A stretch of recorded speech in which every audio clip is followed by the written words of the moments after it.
President Joe Biden has been diagnosed with late stage prostate cancer. The news came out here, and we're going to talk about this tonight because this is actually very important. What I want to do here is I actually want to read to you from CNN because there's a reason I want to go into this. It says here, former President Joe Biden was diagnosed with an, quote, aggressive form of prostate cancer, according to a statement from his personal office Sunday, and it has spread to his bones. So if you're familiar with cancer nomenclature, it has metastasized. It has spread. Cancer does not just spread overnight, though. And while prostate cancer tends to be one of the slower moving ones, for this to already be in his bones, anybody who is a doctor, a nurse, RN, anyone who's worked in medicine, when you hear about late stage cancer, and I'm using this phrase late stage, not stage 4, although it is, we're going to come back to that. But the bottom line is, when you're talking about cancer, particularly prostate cancer, for you to be late stage, that's not something that happens overnight. Prostate cancer tends to be a more slow moving one. And for him to be in late stage, that means he would have been having cancer for a while. He would have had this for a while. This isn't something that just would have turned up overnight. He's had cancer for years. He would have had to have had cancer for years for this to be in late stage now. They're going to say here, quote, last week, President Joe Biden was seen for a new finding of a prostate nodule after experiencing increasing urinary symptoms. On Friday, he was diagnosed with prostate cancer characterized by a Gleason score of 9, grade group 5, with metastasis to the bone. You can also say metastasis, the statement said. It continued, quote, while this represents a more aggressive form of the disease, the cancer appears to be hormone sensitive, which allows for effective management. Biden, 82 years old, and his family, quote, are reviewing treatment options with his physicians, the statement said. The news comes days after a spokesperson for Biden said the former president was recently evaluated for a small nodule discovered on his prostate. Quote, prostate cancer is very common, said Dr. Jameen Brahmbhatt, a urologist and robotic surgeon with Orlando Health and an assistant professor at the University of Central Florida's College of Medicine, which is not involved in Biden's treatment. Quote, as we get older, most men are going to have little cancer cells in them. Prostate cancer can be assigned a grade known as a Gleason score based on what the cells look like under a microscope. A Gleason score of 9, quote, means it's the most aggressive form of prostate cancer. Dr. Benjamin Davies, a professor of urologic oncology at the University of Pittsburgh Medical Center, who is also not involved in the Biden's case, said in an email, Biden is at his home in Wilmington, Delaware this weekend, according to a source familiar. CNN has inquired about where the former president is being treated. Biden faced concerns over health during 2024 race. Not from the corporate media, he didn't. They said there was nothing wrong with him right up until he basically went senile on stage. So they didn't say anything 4 years ago. They didn't say anything 8 years ago. So no one in the corporate media had any concerns. Now, the rest of us in the country, we had plenty of concerns. The corporate media didn't have any. Concerns about age and health dogged Biden, not over at CNN. Jake Tapper, anyone? Jake Tapper said it was a stutter. He wasn't going senile. It was a stutter, remember? The oldest president in U.S. history throughout his time in office and came into sharper focus following the halting debate performance against Donald Trump last June. In February 2024, Biden underwent a physical at Walter Reed National Military Center, overseen by his physician, Dr. Kevin O'Connor, who at the time said there were, quote, no new concerns with the president's health, and he was, quote, fit for duty. Are these actual military doctors anymore? Or are they just part of the political party and they just say whatever the political party tells them to say, like being in the Soviet Union? Because that's pretty much where we are right now. If you're telling me that a year ago they didn't see that he had prostate cancer a year ago, now he's late stage, that doesn't happen in 1 year. So when he says no new concerns, you're not saying that you didn't find anything or that he didn't have cancer. Well, there's no new concerns. Oh, so there's nothing you didn't already know. Yeah, I already know he's got prostate cancer. Yeah, I already know he's got prostate cancer. But there's nothing else. Prostate cancer and nothing else? A new book written by CNN's Jake Tapper, who already destroyed his credibility, and Axios' Alex Thompson describes how the president had been showing signs of decline that aides ignored or explained away, even before Biden's disastrous debate that led to his decision to exit the 2024 election 3 weeks later. He didn't choose that. They had to push him out. And now we know what I've been saying the whole time. They've known for years. People, I have a very simple question. Who the hell has been running this government? Who's been running this country now for the last 4 years? Because we know who it ain't been. They told you that he was just getting older. And I noticed something about Biden. Did you all notice how wispy his hair got over the last 4 years? What? I noticed that. I noticed that Biden's hair over the last 4 years got really wispy. It got really thin. And I remember thinking then, okay, is balding getting more aggressive? We already know he's senile. But did you notice his hair's been getting thin? And real wispy. Well, don't expect CNN or ABC or Fox News, for that matter, to point out something this obvious. By the way, anybody notice that his hair got real wispy over the last 4 years? With them claiming, oh, we didn't find anything? That doesn't seem quite right. So who has been running this country for the last 4 years? And I submit to you, it's the same people who are always running it. Joe Biden was put there because he was a literal empty suit with an empty head. He didn't know what the hell's going on. They tell him what to say and then he marches out there and goes to say it. There was an episode of Star Trek that was like that.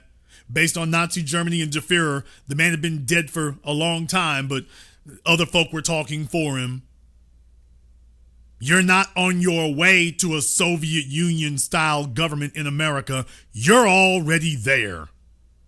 With people running this thing behind the scenes like Metal Gear Solid, the person sitting in the White House comes and goes, but the people who actually run this nation, they persist.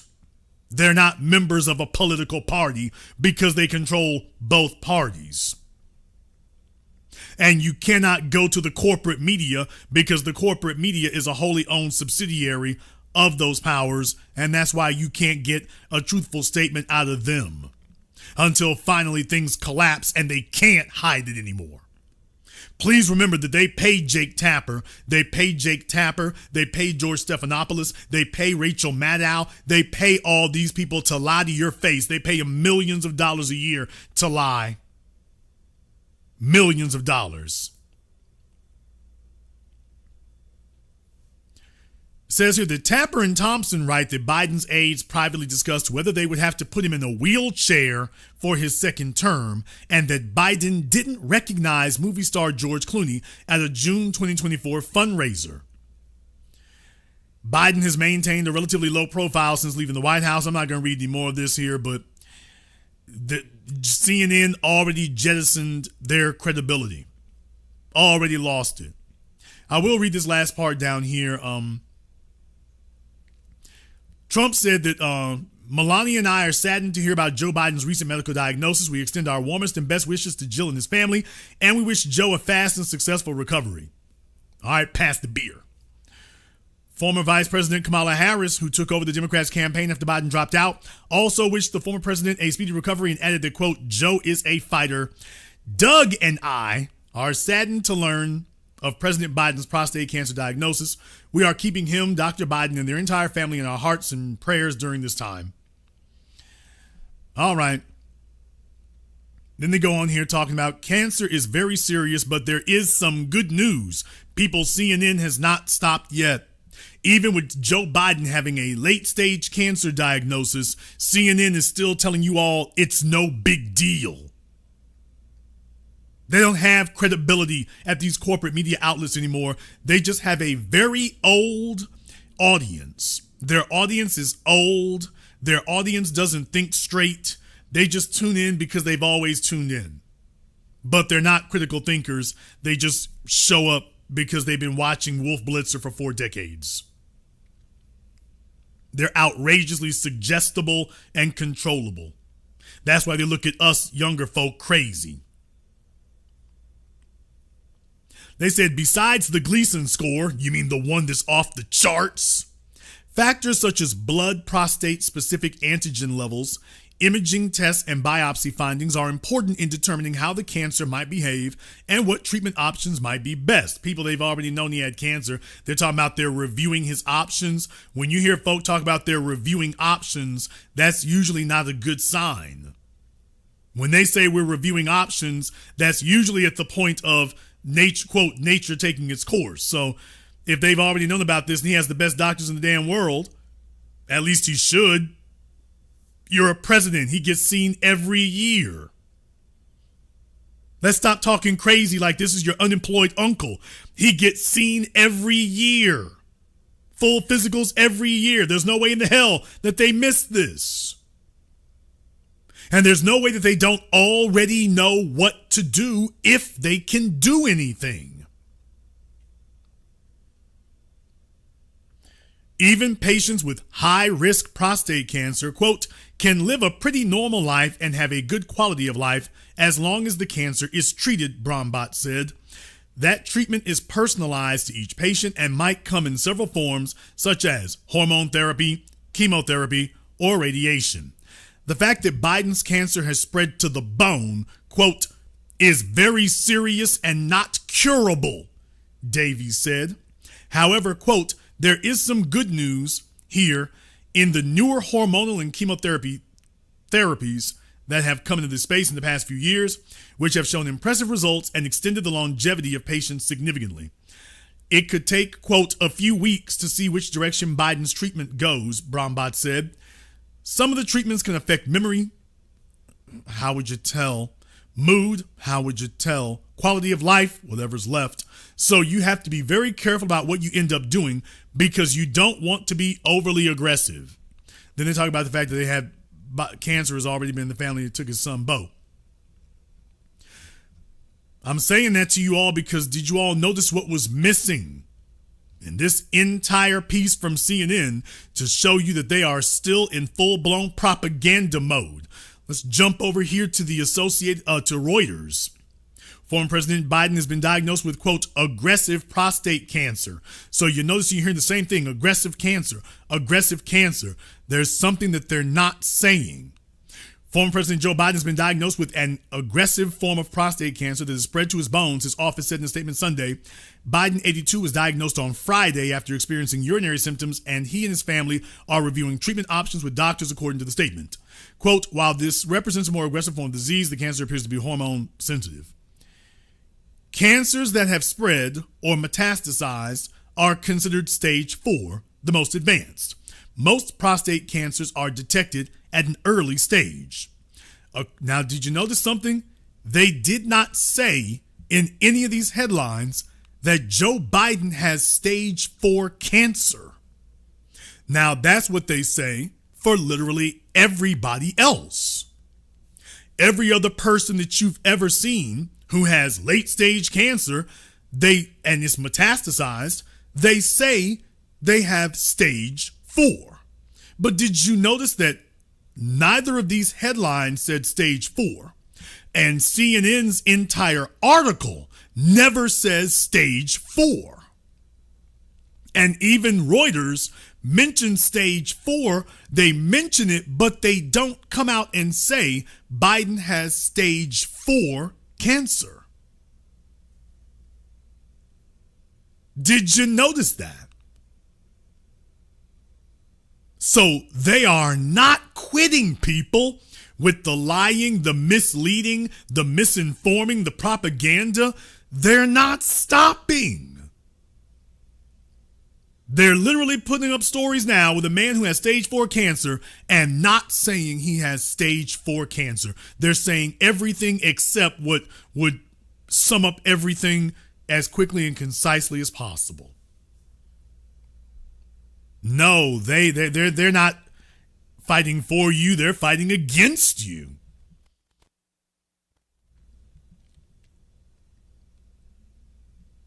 Then they go into stats on things, but I want to read this because I wanted you all to see that, by the way, at no point do they come out and say former President Joe Biden has stage 4 cancer. Not even now. They still won't say it. They still will not be straight with you about what the situation is. And what I say is that under these circumstances, they must be permanently stripped of any legitimacy, and they can never be allowed to redeem themselves. Something this catastrophic that you continue doing this, far as I'm concerned, no, there is no place for redemption. Close down CNN and all the other cable TV channels because you are no longer fit for human consumption. You're not fit for animal consumption. Now, let's go ahead and discuss why this matters. Let me discuss why this matters, people. Because I get a bunch of people who had a caller last night. They call and they say, well, Jason, we need to talk to the president. We need to talk to the president. I said it last night, brother. There's nobody who doesn't already know. I don't want you to be deceived about what's going on. There's nobody who doesn't already know. And in this situation, they are just showing you here outright that that he's not running it. People, you don't get stage 4 prostate cancer overnight. You don't get stage 4 prostate cancer in a year. As a matter of fact, what I'm going to do is I'm going to go ahead and open up the Zoom. And to any of my nurses out there, I don't know, I might have if I have a doctor, I want an actual MD, not the local witch doctor. Damn! But if I got any of my nurses out there, my RNs, my PRNs, I'm going to go ahead and open up the Zoom here. And we're going to have a conversation about that because I want y'all to understand this doesn't just come out of nowhere. They got folks spinning their wheels. They got people spinning their wheels. They got folks sitting in the White House who are blind, crippled, crazy, dead and gone, and playing a game with you where you're sitting up here talking to Joe Biden and you don't understand that he doesn't make any of the actual decisions. He's not making any of the actual decisions. Then you end up with 30 million illegal aliens. You end up with 30 million illegal aliens in your country. And you wonder how the hell that's happened. Who made the decision?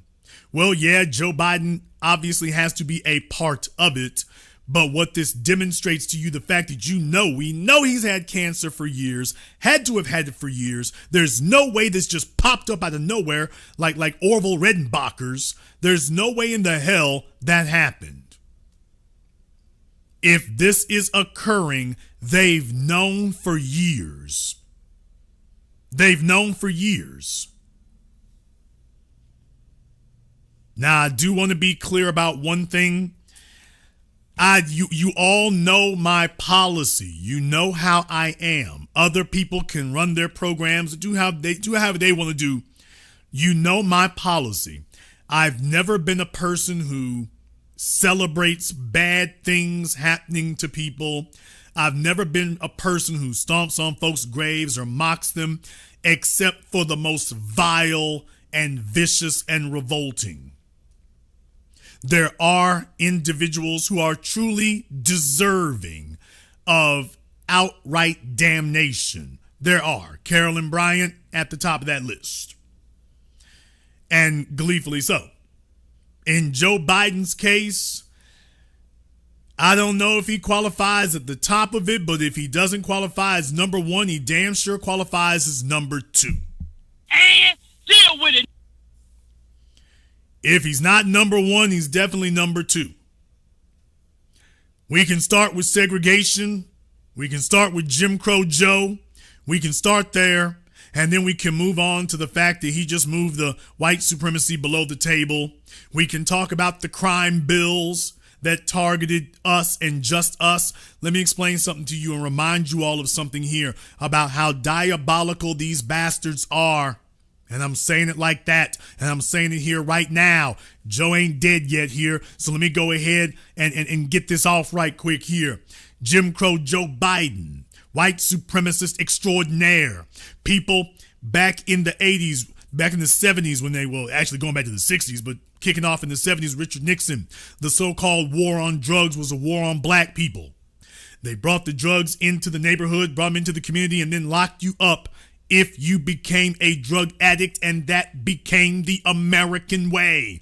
If you were in possession of drugs and you were black, off you go to jail. We were saying back then, please remember though, Richard Pryor had a special back in the 80s. I don't remember if it was Richard Pryor Here and Now or if it was Richard Pryor Live and in Concert. It was one of those two. You can go look up both of them. They're well worth seeing. And he talked about that. He said white folks, now this is back in the 80s, y'all. Back in the 80s when he said white folks see black folk on drugs. Isn't that a shame? Isn't that a mess? Take a look at that. Take a look at that, George. Isn't this just awful? Isn't this terrible? Can't they do better?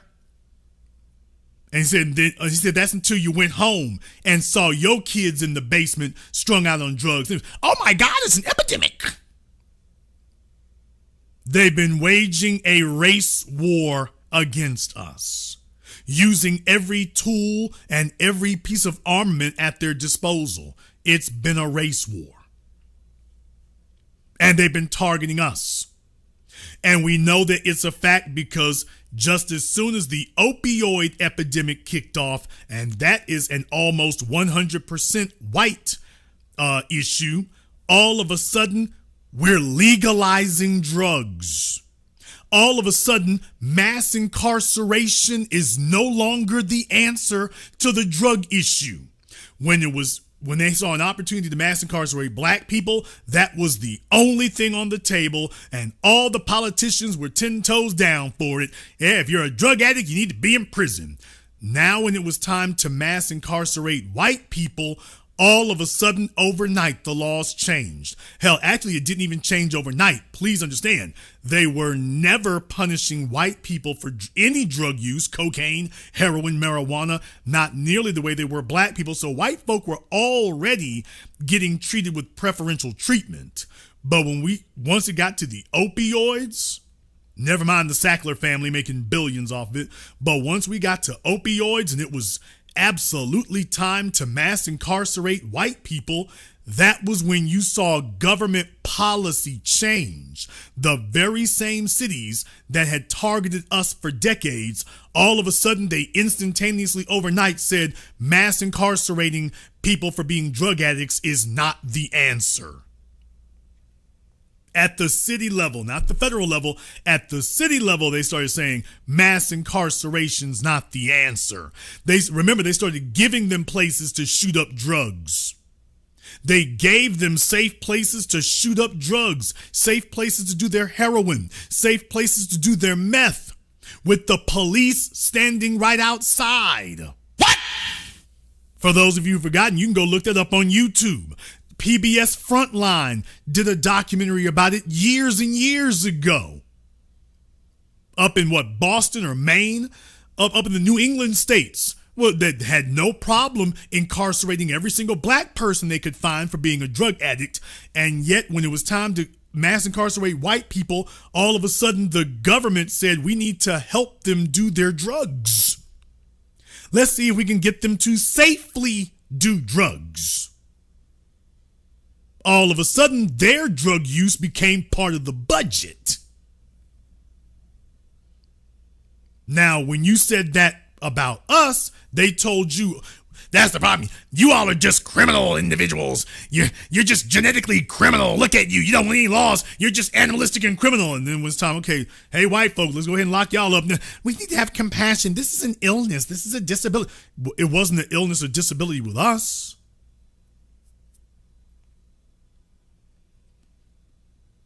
Nobody was saying it was an illness or a disability with us. Now, why do you think that was?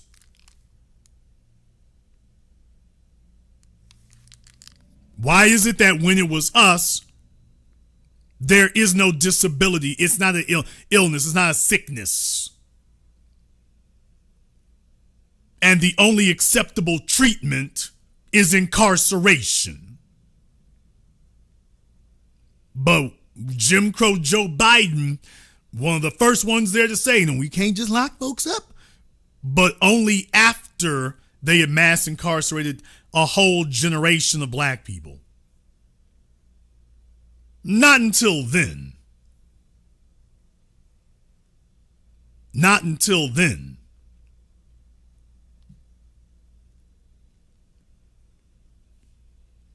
No, I am not going to overlook any of the demons from years past.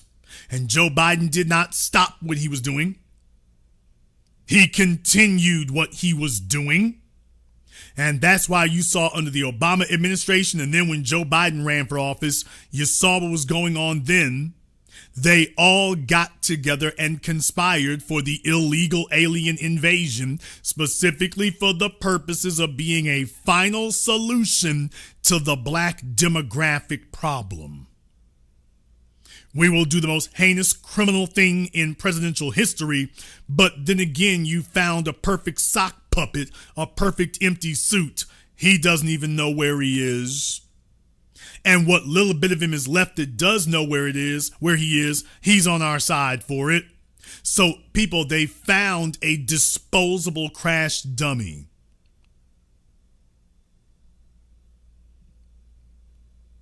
You'll all remember the years and years ago, Keisha Bottom B, former mayor of Atlanta.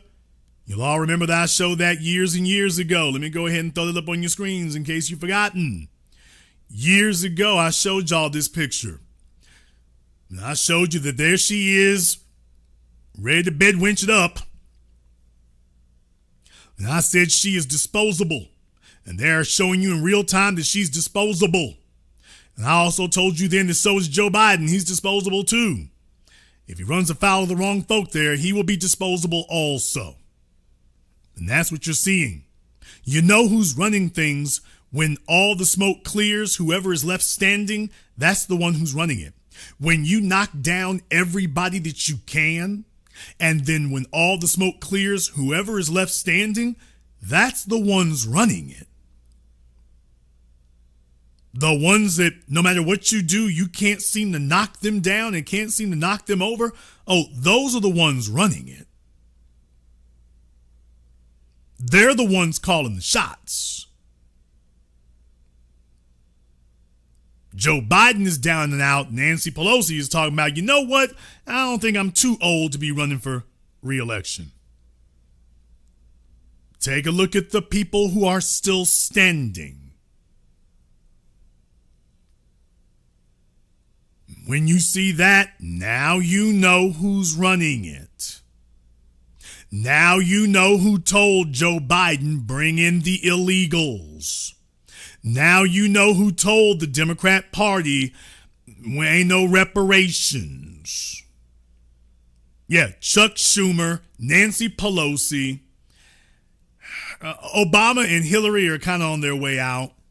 But we know for a fact it's definitely includes Nancy Pelosi and Chuck Schumer. We know that for a fact. We know it's those two. We know those two are two of them definitely for a fact. But I will go a little bit further. I will go even further. Because I do not believe that it stops at just Nancy Pelosi and Chuck Schumer. I don't believe for a moment that it stops there. I also tell you that it goes even further than that. It also goes to Elon Musk. What? Folks, remember Elon Musk became the world's richest man under the Democrats' watch. Elon Musk ascended to the position of the world's richest man on the Democrats' watch because of them. They changed government policy to make him a part of the federal budget. That wasn't Donald Trump who did that. That was Barack Obama and Joe Biden who did that with their so-called EV tax credit. Donald Trump all he did was just make it official that Elon Musk was a part of the federal government. Remember, they made him a part of the federal government's budget because they would give anybody who buys an electrical vehicle could get $7,500.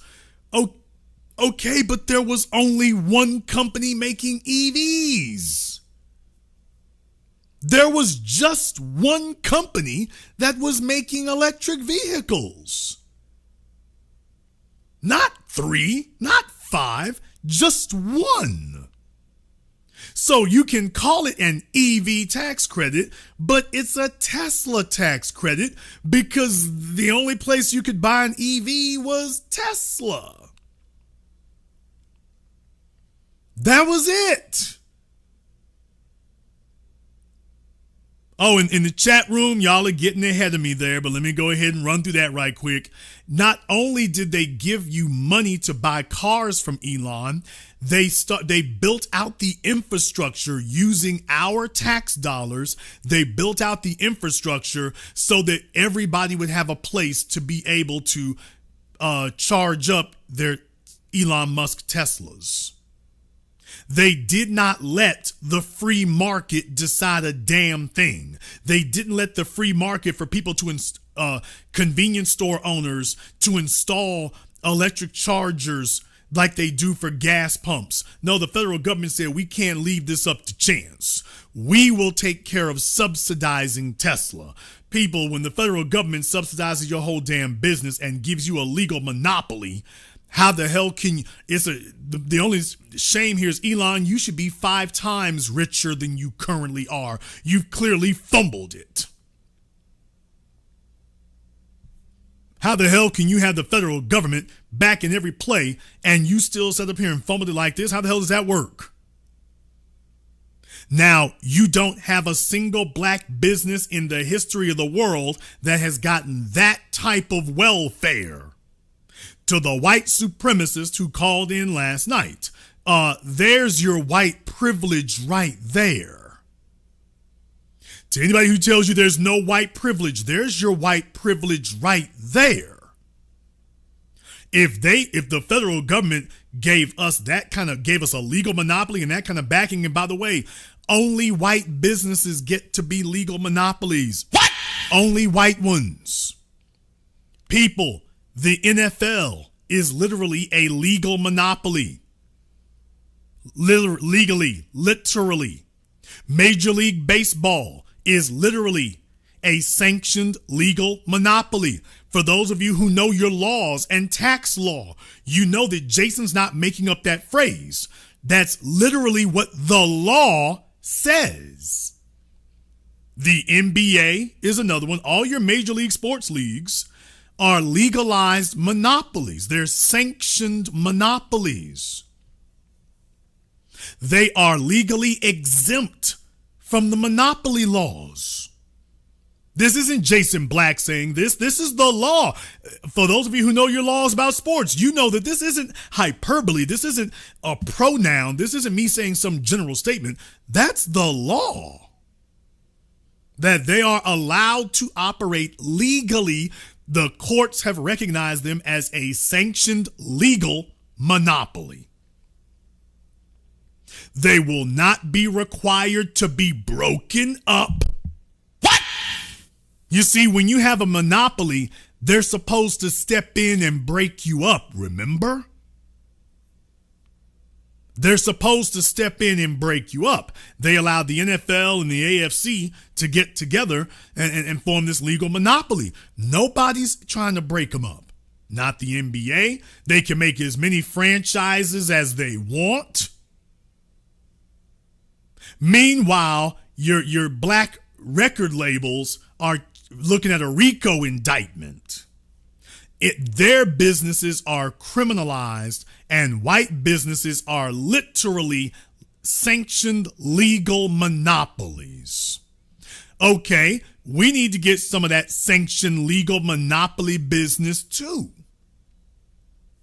We're not even saying you have to stop doing what you're doing. We're saying, by the way, we saw what you're doing. Yeah, we need to get that. You don't hear anybody say we can't afford that.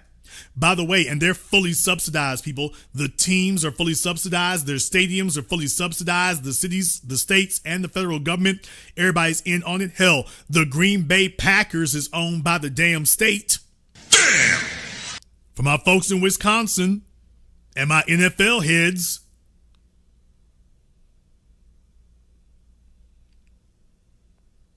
so everybody's in on that, while telling you and me what they can't do. City State, they're publicly owned. They're not like the other teams. They're publicly owned. Okay, folks. Yeah, while they're telling you and me what would be too much to do. You can't do that. Why, that would be against the law. While they're doing that, by the way, and they've continued. If you are a white person with a business, the government's going to make sure that you stay where you're at. Yeah, Vince McMahon, the WWE, Dana White, and the UFC. Hey, Ari Emanuel. So, yeah, folks, while telling you and me that if we try to do that, oh, no. You can't do that.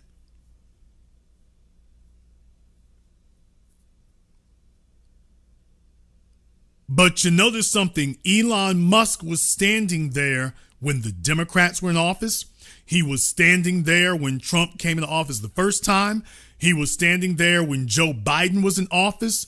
And he's now standing there when Trump is back in office. People, if you want to know who's running things, take a look at who's left standing after all the fights and dust-ups. Take a look at who's left standing once the smoke clears. Take a look at who keeps walking away without a scratch. Who keeps walking away without a speck of dust on them, without a speck of dirt on them. Take a look at who keeps being able to do that, and that tells you who runs things. That tells you who's running it.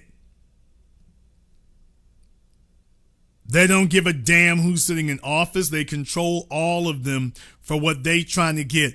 Please remember, wasn't Jason Black the guy who alerted you all that why Elon Musk doesn't like illegals unless they're from either South Africa or they're coming to work for his company?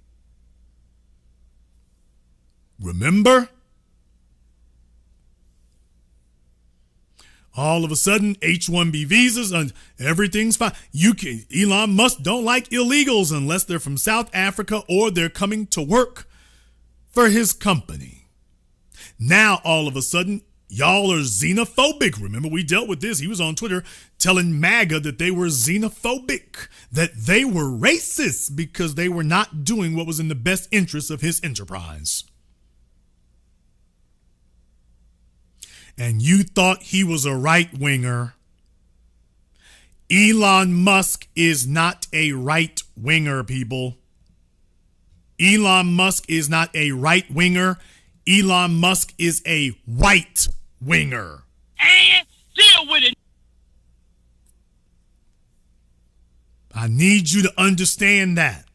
You get caught up in those baseball games of so-called left versus so-called right, so-called liberal versus so-called conservative. I've told you for decades now, stop being a dunce. This is not about left wing and right wing. This is about white wing. It doesn't matter which party is in office, liberal, so-called conservative. He plays the chessboard so that no matter who is in office, they've got part of that their agenda that promotes and backs and supports what he's doing.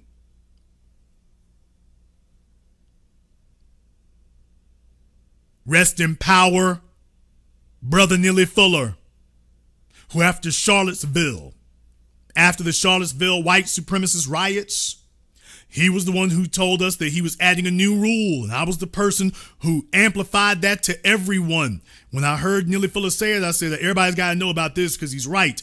He said the new rule, after he saw Charlottesville, he said the new rule I want to add here is that white supremacy always takes both sides of the argument.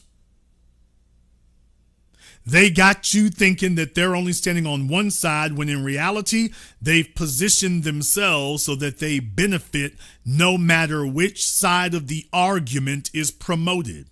Elon Musk, if you want to get rid of all the illegals, Elon is for it. If you want to bring in illegals, Elon is for it. If you want to raise taxes, Elon is for it. If you want to lower taxes, Elon is for it. He's got a strategy or a lane that he is willing to support where that's concerned. He's all for you raising taxes so long as he gets to decide and control how you raise them.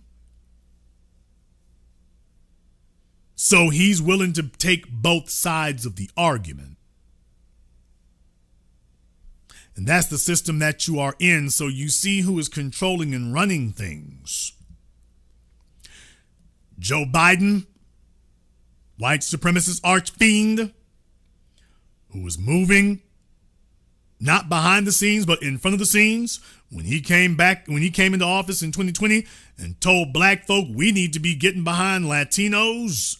What he meant was that he was going to put us behind Latinos, is what he meant. No, we haven't forgotten anything. First order of business for him was what we're going to do for Asians, what we're going to do for LGBT, what we're going to do for illegal aliens. Every move, every step, every disastrous footfall that he made was targeting us, specifically targeting us. So I've never been one to dance on nobody's grave. But what I will say, Joe Biden, is that you had decades to redeem yourself and you declined every opportunity. You came into this world the villain. You did everything you could to become the chief villain, so I am not going to pretend that you are something other than what you are. Not going to do that. You have had every opportunity to redeem yourself and become a decent human being, and you passed on every chance. So as far as I am concerned, no loss. You can't show us anything constructive that happened here, not anything constructive that was worth the damage you've done. Now, I need you all to understand something else, that this is not accidental. This is the part that you need to accept and embrace. This is not accidental. Joe Biden has known that he was ill for a while, people, and I've taught you this about white supremacy. In white supremacist society, see, understand, we talked about this last night, they are disciplined, they are on code. If they gonna go out, they gonna try to take as many of us with them as they can. When they get old, they don't back off white supremacy and become more introspective and talk about kumbaya and peace in this life. When they get old, they try to take as many of us with them as they can. Oh, well, if my number's coming up, I'm going out. Let me take as many of these niggas with me. Let me take as many niggas with me as I can get. And then you see them making the policies and every damn thing else. You see them acting outside of the law. So I want you to understand that, yeah, when you see them crashing out like this, I am submitting to you. Oh, he's known for a while. That's why he said, man, we got to get the niggas from day one. No, it cannot wait. We got to blast on them from day one. And yes, I believe that that's why Nancy Pelosi supported Joe Biden. Now, folks, by the way, folks, isn't this amazing? Can you imagine where we'd be today had Joe Biden gotten reelected? What? If Joe Biden had gotten reelected, do you think they would have disclosed that he's got cancer now? People, only 5 months, 6 months after the election, and they're telling you, oh, by the way, he got cancer. Do you think that they would have told us any of this if he had gotten reelected? Do you think we would have found out if he had gotten reelected? Do you think that Jon Stewart or Rachel Maddow or CNN or any of these other places would have investigated this and told you that that's what was going on? Please remember, nobody has said, they've talked about many issues with Joe Biden. Nobody has said a word or hinted a word about cancer until this weekend. This is the first time anybody has whispered that word in relation to him. So it's not like anybody had the heads up. So if he had gotten reelected, do you think that they would have informed us? Or would they have just kept going and kept rolling?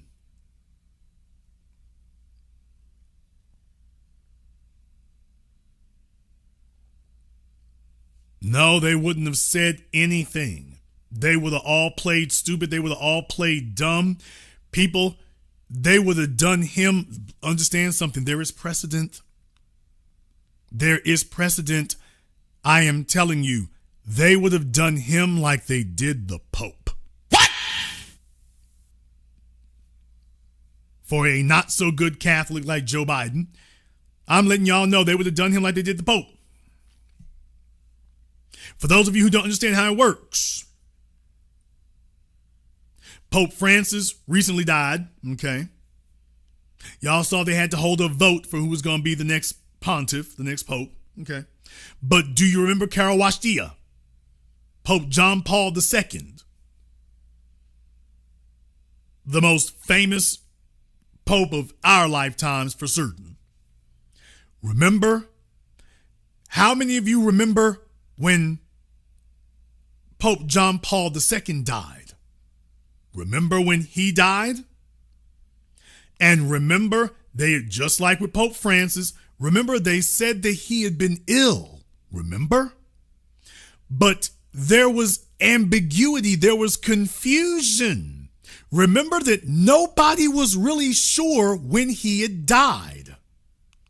We knew that he went in the hospital, and there were people saying, you know, the way y'all were talking, he was already dead. But remember, they never actually said when he died. They talked about him going in the hospital, and then it was like a week or two later, and they were talking about his condition had worsened, but people were already saying that he was already dead. And yet the Vatican kept saying that he was alive, and they didn't say anything until like a week or 2 weeks later. So there is precedent for this. If the Vatican can do it, Washington damn sure can. So they sat there with Pope John Paul II. He was already dead, and they didn't want the public to know he was dead. Even though everyone suspected, they simply wouldn't say anything. And I am telling you, in the case of Joe Biden, for all the people, y'all got to understand, if they knew that he was dead in there, we saw this with Joseph Stalin, by the way, for those of you who remember Joseph Stalin and what happened to him when he had his stroke. There are people who will profit greatly by pretending that man's still alive. If he did drop dead up in there, there's a bunch of other folk who they would benefit tremendously by pretending he was still alive. Tell all the rest of y'all, oh, don't worry, Joe is sleeping, Joe's on vacation, Joe is handling business. Don't worry about that. He'll be back here in a little bit. I'll take care of that for you. Bring your papers to me. I'll take care of that, and I'll take it to him. Because folk have been saying that that's what was happening for the last 4 years, remember? Damn!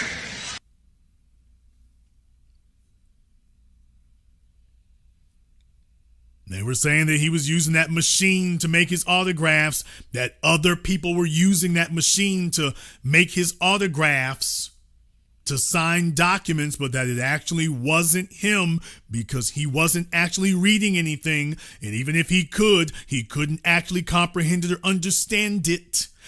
Also, people, one more thing. Do you notice what they're saying here? They're saying that Joe Biden, his prostate cancer spread to his bones. It's metastasized. People, if it's in your bones, that means it's in your bloodstream. What? If it's in your bones, that means it's in your bloodstream. I'm bringing that up to say, well, that also means it's going to be affecting your brain.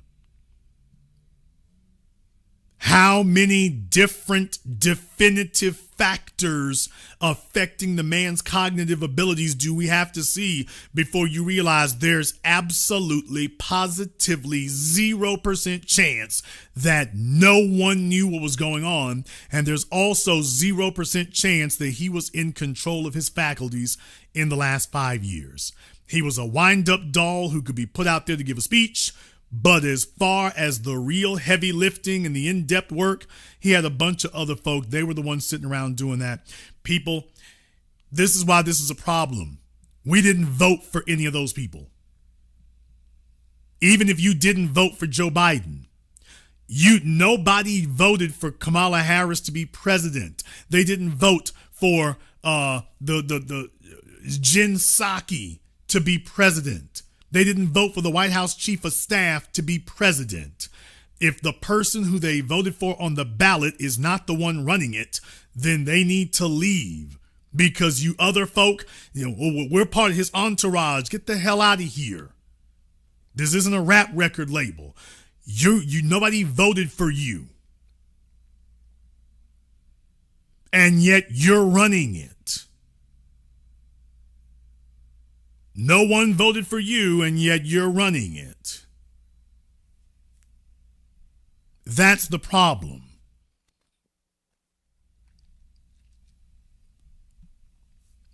And if Joe Biden had been less of a villain in his life, you could probably be a little bit more sympathetic, but he decided he was going to crash all the way out.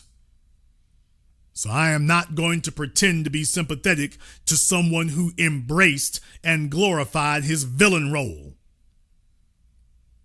I want us all to be very, very clear about something here.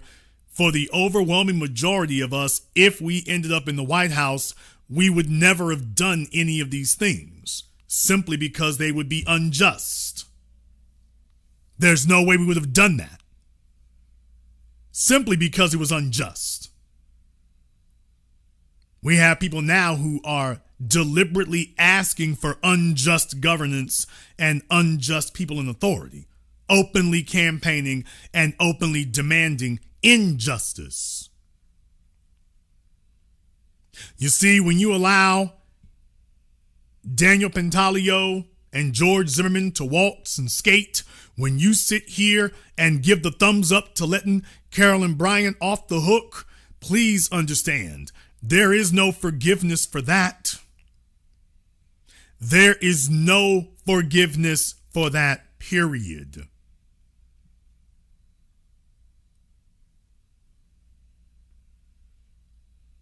I want you to understand what you all see when you look at Joe Biden. I want you to understand what you're actually seeing, what you're actually looking at. He has just enough of his mental faculties left to know that he's losing them. Can you imagine a worse fate? I need y'all to understand something here. Do you know how important your memory? Follow me here. Do you know how important your memories are? Your memories are the foundation of your identity.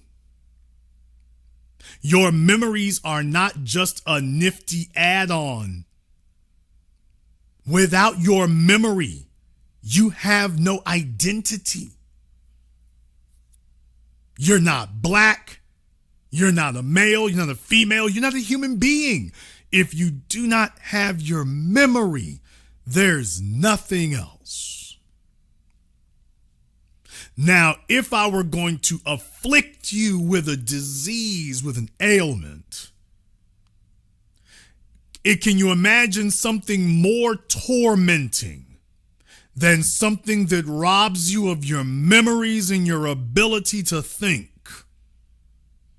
You got a body, but you don't have a brain. Now imagine that I add on top of that a physical ailment, you're old, and now we're going to throw on top of that a cellular ailment that's going to be aggravating all the rest of these.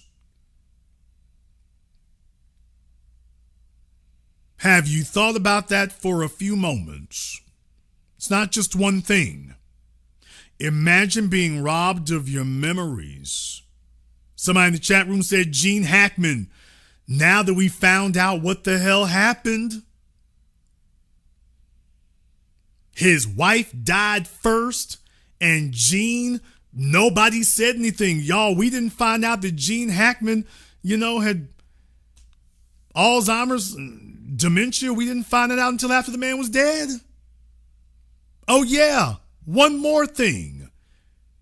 What did Gene Hackman do first? Oh yeah, now I remember. Gene retired from acting. Somebody in the chat room, go got ahead of us. Some of y'all are connecting the dots. Now we're going to slow walk it. Remember, Gene Hackman famously announced that he was retiring from acting. One of the greatest actors of the 20th century, if not in history. And out of nowhere, yeah, I'm done acting. I'm through acting. We're through. But dude, you're still knocking it out the park. Yeah. We're done acting. Then you find out, oh, by the way, he had dementia. Bruce Willis. They said that Bruce Willis, remember the articles kept saying that Bruce Willis had aphasia. Bruce Willis had aphasia. They kept saying the words aphasia. People, these damn bastards at these corporate media outlets and these internet media outlets. People, aphasia is really a symptom. It's a side symptom of a stroke. Aphasia is a complication from having a stroke. You don't just, quote, get aphasia. I mean, I suppose it's physically possible. But aphasia is a complication of having a stroke. The media knew Bruce Willis had a stroke, but the headlines never said the word stroke. They said that he's retiring from acting because he's having issues with aphasia. Why didn't the headline say Bruce Willis had a stroke? Notice that they did not break their code of omerta. They didn't break their code of omerta. Bruce Willis just announces that he's done with acting, and then they say he's having issues with aphasia, and all the articles I read just kept saying aphasia. It was somebody else who had to tell me, Jason, aphasia is a complication from a stroke. Aphasia is not just a diagnosis, that's a complication of a stroke.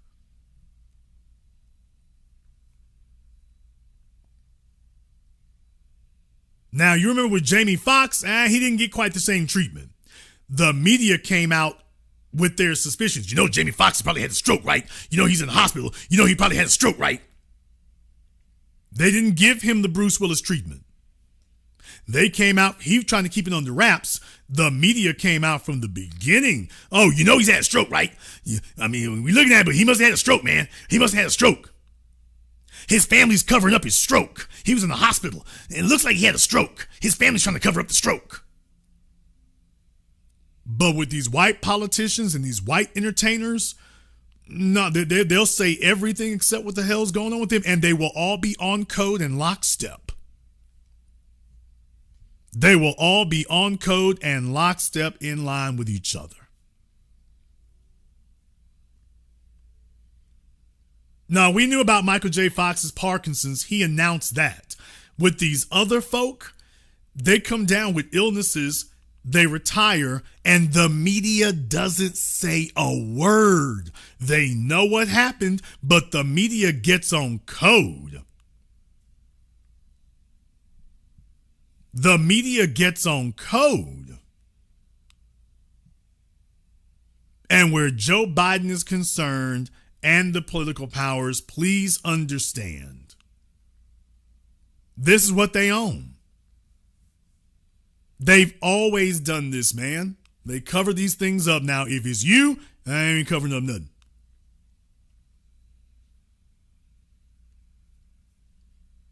Now, these people sat there knowing something was wrong all this time. They sent him up there because his job was not to survive. His job was just to win. And here's the other thing. Joe Biden is an empty suit and Kamala Harris is an empty pantsuit. What? You think Kamala Harris is going to run anything? They grabbed the biracial bimbo from San Bernardino and sent her to the White House with Joe Biden. So you've got two puppets you can completely control. Joe Biden doesn't know where he is, and Kamala Harris doesn't have any clout to be able to fight against you. So all she can really do is just roll with the program. That's all she can really do.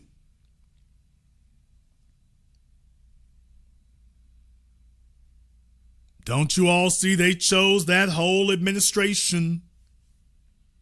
And Joe Biden's job was to step down so that they could ostensibly put Kamala Harris in his place. Namki, what have I said wrong? What did I say wrong? Tell me where the lie is.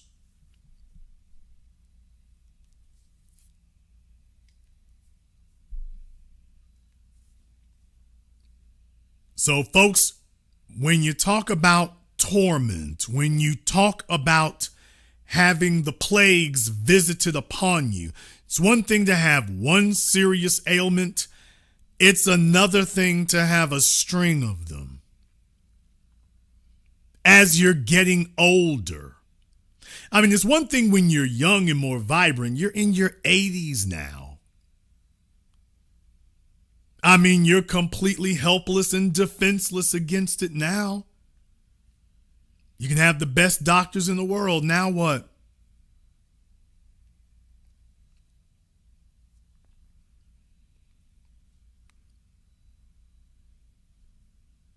The other problem is that you have death cults. You have governments that are run by death cults out here. They're not trying to save anybody, not even themselves. You have governments run by nihilistic death cults. All they really want to do is have their sexual jollies with you before they leave this world. But you've got nihilistic death cults running everything. In the case of Joe Biden, he is just their latest pawn. They already have whoever in the hell else they want to put in line after him. Jason, he's not in the White House. He's not running the Democrat Party either. Don't worry, they'll prop up another one. They already even know who it's going to be. They already know who they're going to get. We haven't figured out who it is yet. Could be Gavin Newsom, could be Josh Shapiro, but we don't know because we're not the ones who are going to make that decision. We're not the ones who are going to decide that. The people who are going to decide it, they already have a good idea who they're going to select. And we'll find out who it is. We'll find out who it is. However, you might disagree. Therefore, we're going to go ahead and open up the link to the Zoom in the chat room here. You can give us a call tonight. If I have any nurses in the house, if I have any nurses or any MDs, that's fine too. But if I have any licensed nurses or licensed MDs in the house tonight, you are welcome to join us on Zoom. I won't put you on camera, but you are welcome to join us on Zoom. If I have said something that is wrong, if I have said something that is incorrect, if I've said something that is inaccurate, if I'm misleading people, by all means, make sure you give us a call up and you can let us know what your thoughts are on this. We definitely look forward to hearing from you. I want to thank everyone, and I do mean everybody who has contributed toward tonight's program on PayPal, Super Chat, Venmo. Shout out here to my man, Mr. Richburg. Thank you very much for your support. We appreciate that. To Keandra in the Super Chat. Thank you very much. Derek Johnson, Willis Addison. Thank you very much for your support here as well. We appreciate that. And shout out here to Keenan. We're going to go ahead and take a very brief non-commercial break. When we come back, we'll talk about this and more. Might even take some calls from you here. This is the Black Channel. When you visit MrBeTheTeacher.com, you can get a copy of his award-winning book, Guidelines for the Successful Student.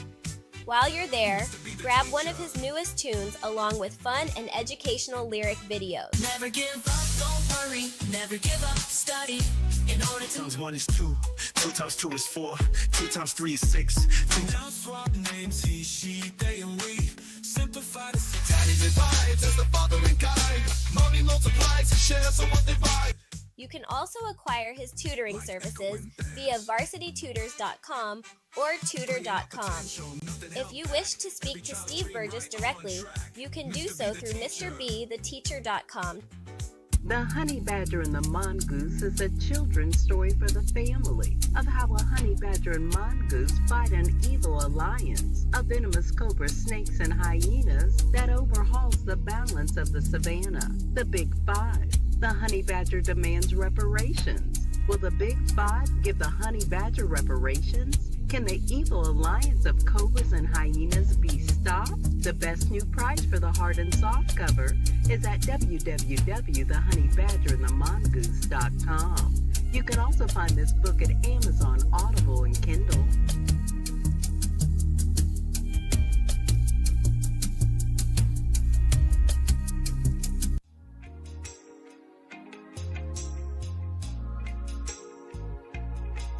Order yours today to experience all the benefits of Ash Kickin' Body Butter. With skin so smooth and soft, you'll thank us for it. Shop Ash Kickin' online. That's ASHKICKIN.com.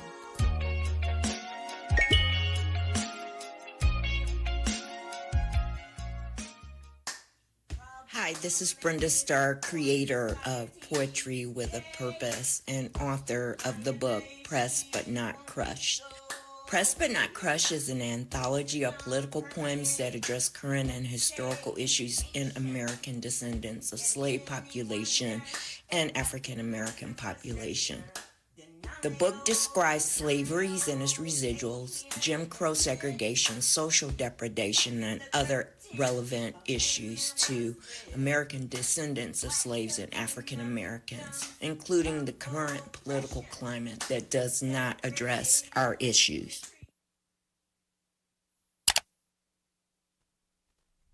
This is the Black Channel. I am your host, your brother, your humble servant, the Black Authority. Very glad to be with you all here this evening.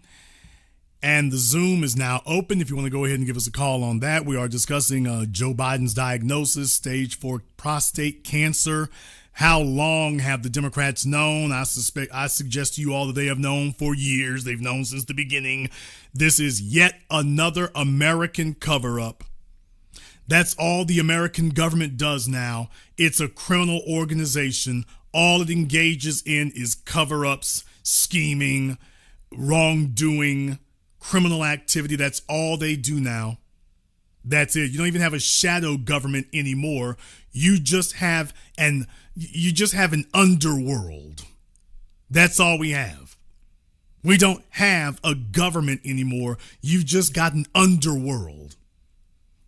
And every once in a while they send out one of their representatives to pretend it's something other than the underworld that it is. But all you've got now is a governmental criminal underworld that engages in nonstop cover-ups, obfuscation, larceny, and that's all they do. Let me go ahead and get over here on Zoom. We're going to see if we can get Black up here on Zoom. Let me see if we can get Black on Zoom. Okay, Black, what's on your mind, brother? Hey, it looked like I was requested to tap in. I didn't have anything to add other than it really surprised me. I mean, not really surprised me, but before Biden ever got elected to office this time, everything was laid out who this guy was. And people were so afraid of the current president's personality that they just bypassed the fact that this man was the three strikes man, who made cocaine, powder cocaine, less of a charge than rock cocaine and all these things. And out of fear, people ran right to him. And it's just been just total denial until he was out of office what this man was about. I mean, the whole allowing the illegals in and everything. He may not have been, well, we know that the presidents are just speaker boxes, but he was definitely down with the program. Oh, no, I mean, look, when Joe Biden did have his faculties, there was one thing that was for certain. He was targeting us. Across the years, across the decades, that is the only completely consistent thing about him from the 1960s to today. He was always targeting us. So that's not senility. That's not dementia. That's not losing your marbles. No, that part right there is the real thing. That right there, that's the actual genuine article. Right, because everybody gets old at some point. But it had to be mighty embarrassing for the Black Caucus to have to chase him down just for him to tell him, well, you're going to have to get used to the Hispanics because they're going to be the majority. How do you know that, Joe? Because I'm going to open the borders and stuff. They ain't the majority now, but you just wait and see. Yeah, brother, that's very interesting. You say that, yeah, because that's the part we weren't told. We didn't know that was getting ready to come. It's like, oh, they're going to be the majority because I'm about to open that border up. That's the part we didn't know was coming. It's like, oh, no wonder he's not giving a prediction. He's giving us an announcement. Mm-hmm. And they had the backfill for all those dying white numbers. But the thing is, the current president could get hundreds of thousands of them out, but they let millions in, and they don't want them all out because they have to backfill for the dying white numbers. That's why they went and got white Afghans, white Latinos, Arabs were sneaking in through the south of the border, everybody of a lighter hue that they could possibly find. And now the South Africans, they need the numbers because when you listen to Professor Black Truth's Friday Crime Report, there's a lot of white on white murders happening in the heart of America that's not talked about, and this is every month now. Now, for anybody who may have some sort of trepidation towards what the brother just said, especially where the Mexicans are concerned, I want to remind you of something. I've been doing this now going on 2 decades. Let me remind you all, whether it's Jessica Alba, Martin Sheen, or would you say Estevez, and his sons, not Emilio, not Carlos, not the Chavo. When they start choosing who they're going to marry, they're going to grab the first white person they can. Now you have someone who might stay 10 toes down, but they've been pretty dependable to start tracking white. And by the time you get to the grandkids, they're going to be indistinguishable from the Caucasians. That has been the track record. That's been the history. That has been consistent. That's what they do in Mexico, and that's what they do here. Look what J-Lo did. Went and grabbed so less attractive Mark Anthony just to keep her, straighten out her reputation after Puff. Yeah, she did that, but then take a look at what she scrambled for. So she's letting you. It was very obvious what that was. And what I'm saying is that for people who doubt that kind of thing, yeah, the white population can accept that because they're looking that there's only certain groups that genetically they have less of a time with that having overcoming dominant genes. There's a certain groups that they have listen. With us, it don't work.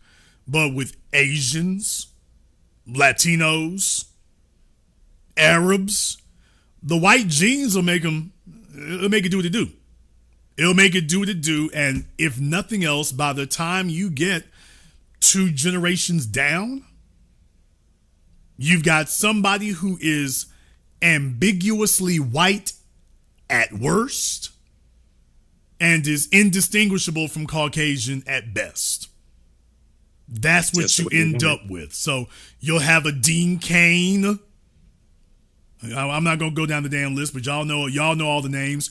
You're going to have a Dean Cain, a Daisy Fuentes, that if she didn't have that last name, would you know that that's a Latina?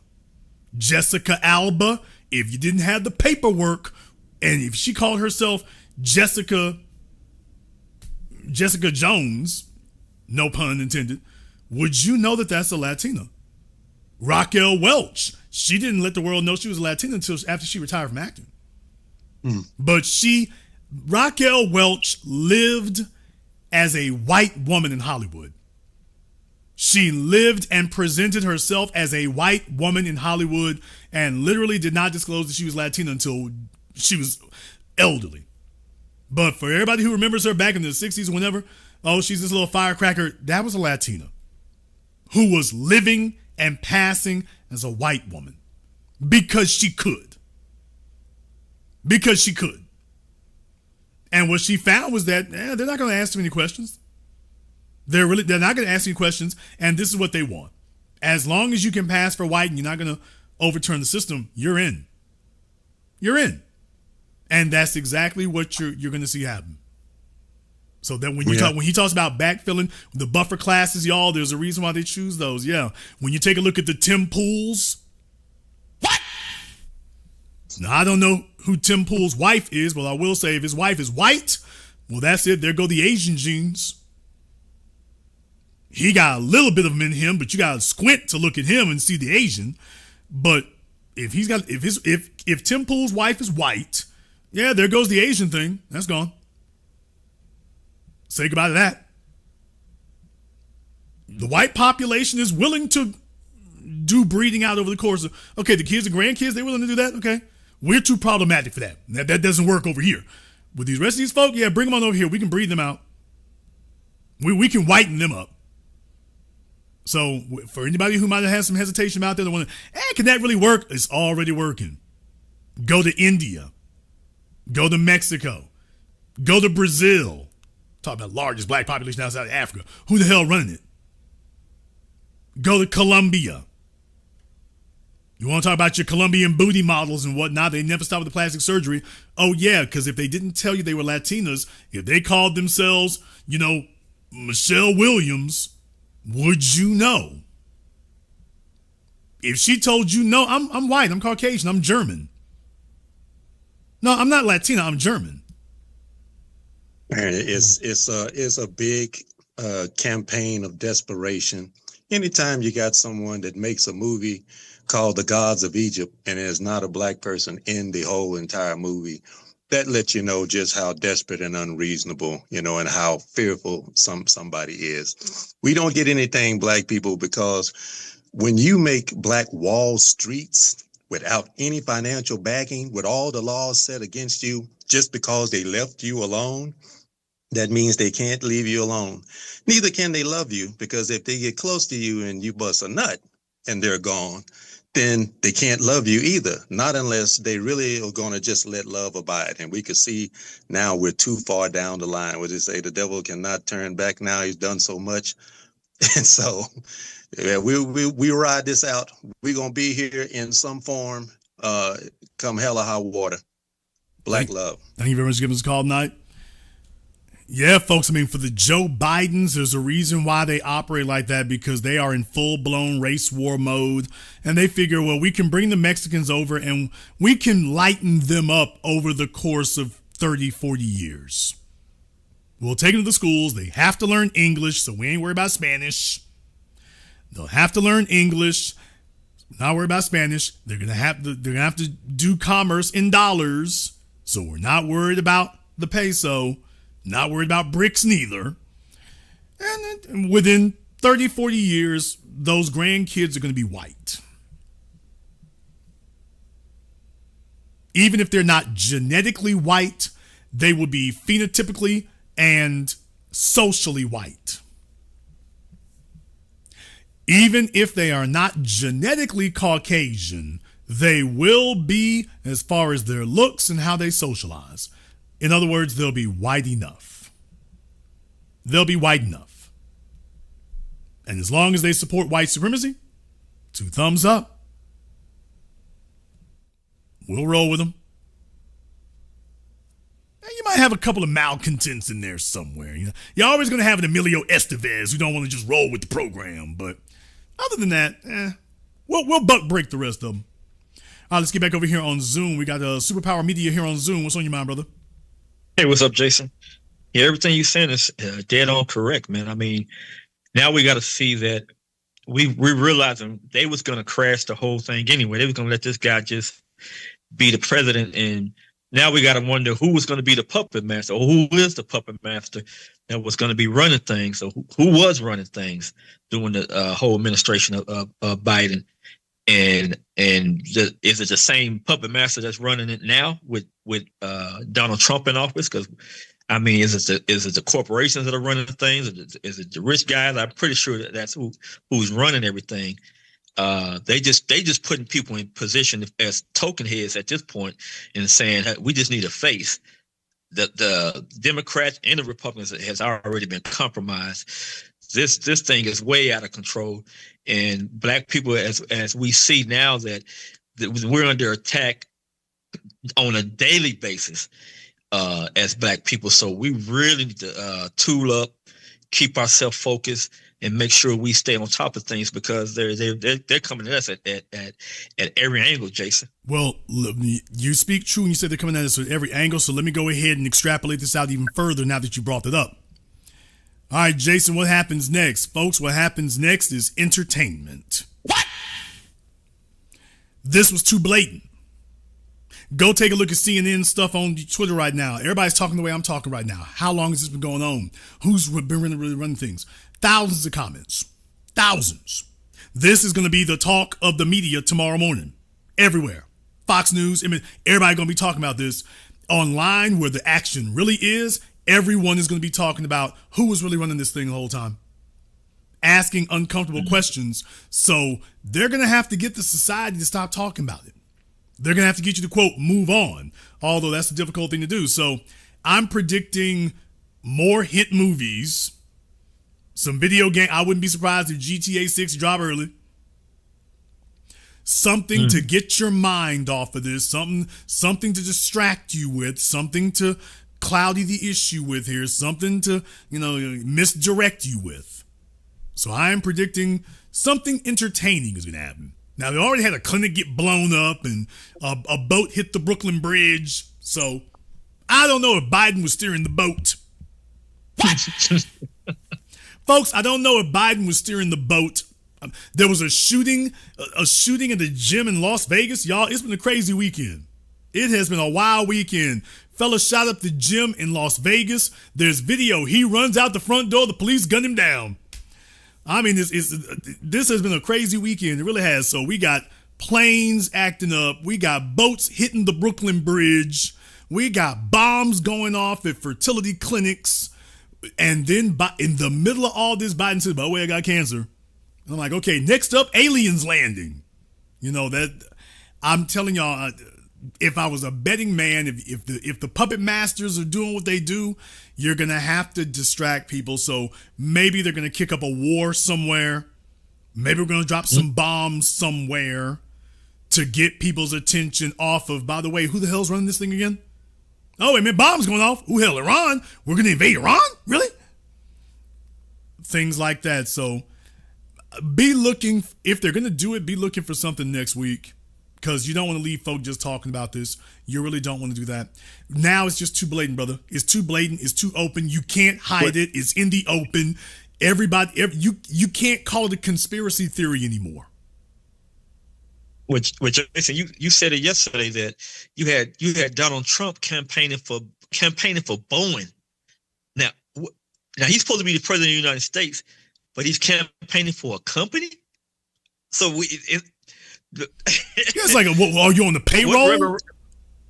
I mean, what are you, a salesman? Reverend Rice said the chickens have come home to roost. That's way long gone at this point. This is insane, man. No, but you got a president campaigning for Boeing? We have gone beyond presidents just being spokesmen for companies to a president going over there and making the deal for a company. You're a damn employee now. I'm telling you, you want to know who runs this damn thing. Brother, you and me can't get our local city council person to answer the damn phone, and Boeing called up Trump. Yeah, get over there to the Middle East and come sell some of these planes for us right quick.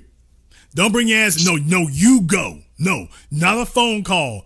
We're not going. You going. Brother, do you understand the symbol that signal that sends to people? Do you understand That's the scary. signal that sends to China, to Airbus, to any other company? It's like Boeing runs your government.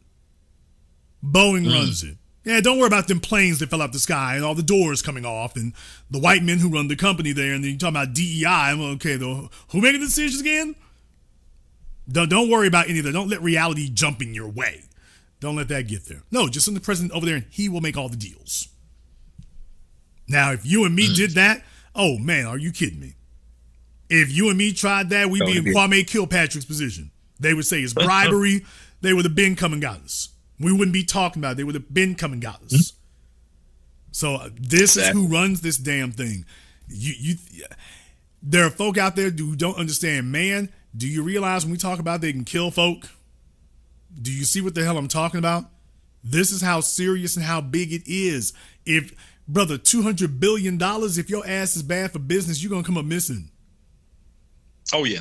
Oh, speaking of which, Boeing whistleblowers. Damn. Oh, I'm sorry. We had literally 2 Boeing whistleblowers die within 6 months. They're supposed to go testify against Boeing at trial. Neither one of them made it. Now you think about folks, Jeffrey Epstein, the Boeing whistleblowers. One of Epstein's victims, she just, quote, committed suicide, end quote. Kash Patel sitting there in front of the Senate telling Senator John Kennedy, Jeffrey Epstein committed suicide, hung himself. Really? People, they are literally doing this in front of you. This is what I'm saying. Don't come out here about this. If you want to know why it is that we have a hard time getting folks to get in line, brother, it's because they understand this. They understand that that's what you're really up against. You are up against people who will kill you if you get in the way. And here's the thing, brother. We don't even know who it is. I can say Boeing, but I don't actually know who. It's just Boeing. Right. Well, okay. Do we go arrest all the assembly line workers? Who is Boeing? Arrest the CEO? I mean, it probably was him, but I'm not sure it was him. But how could it happen without knowing?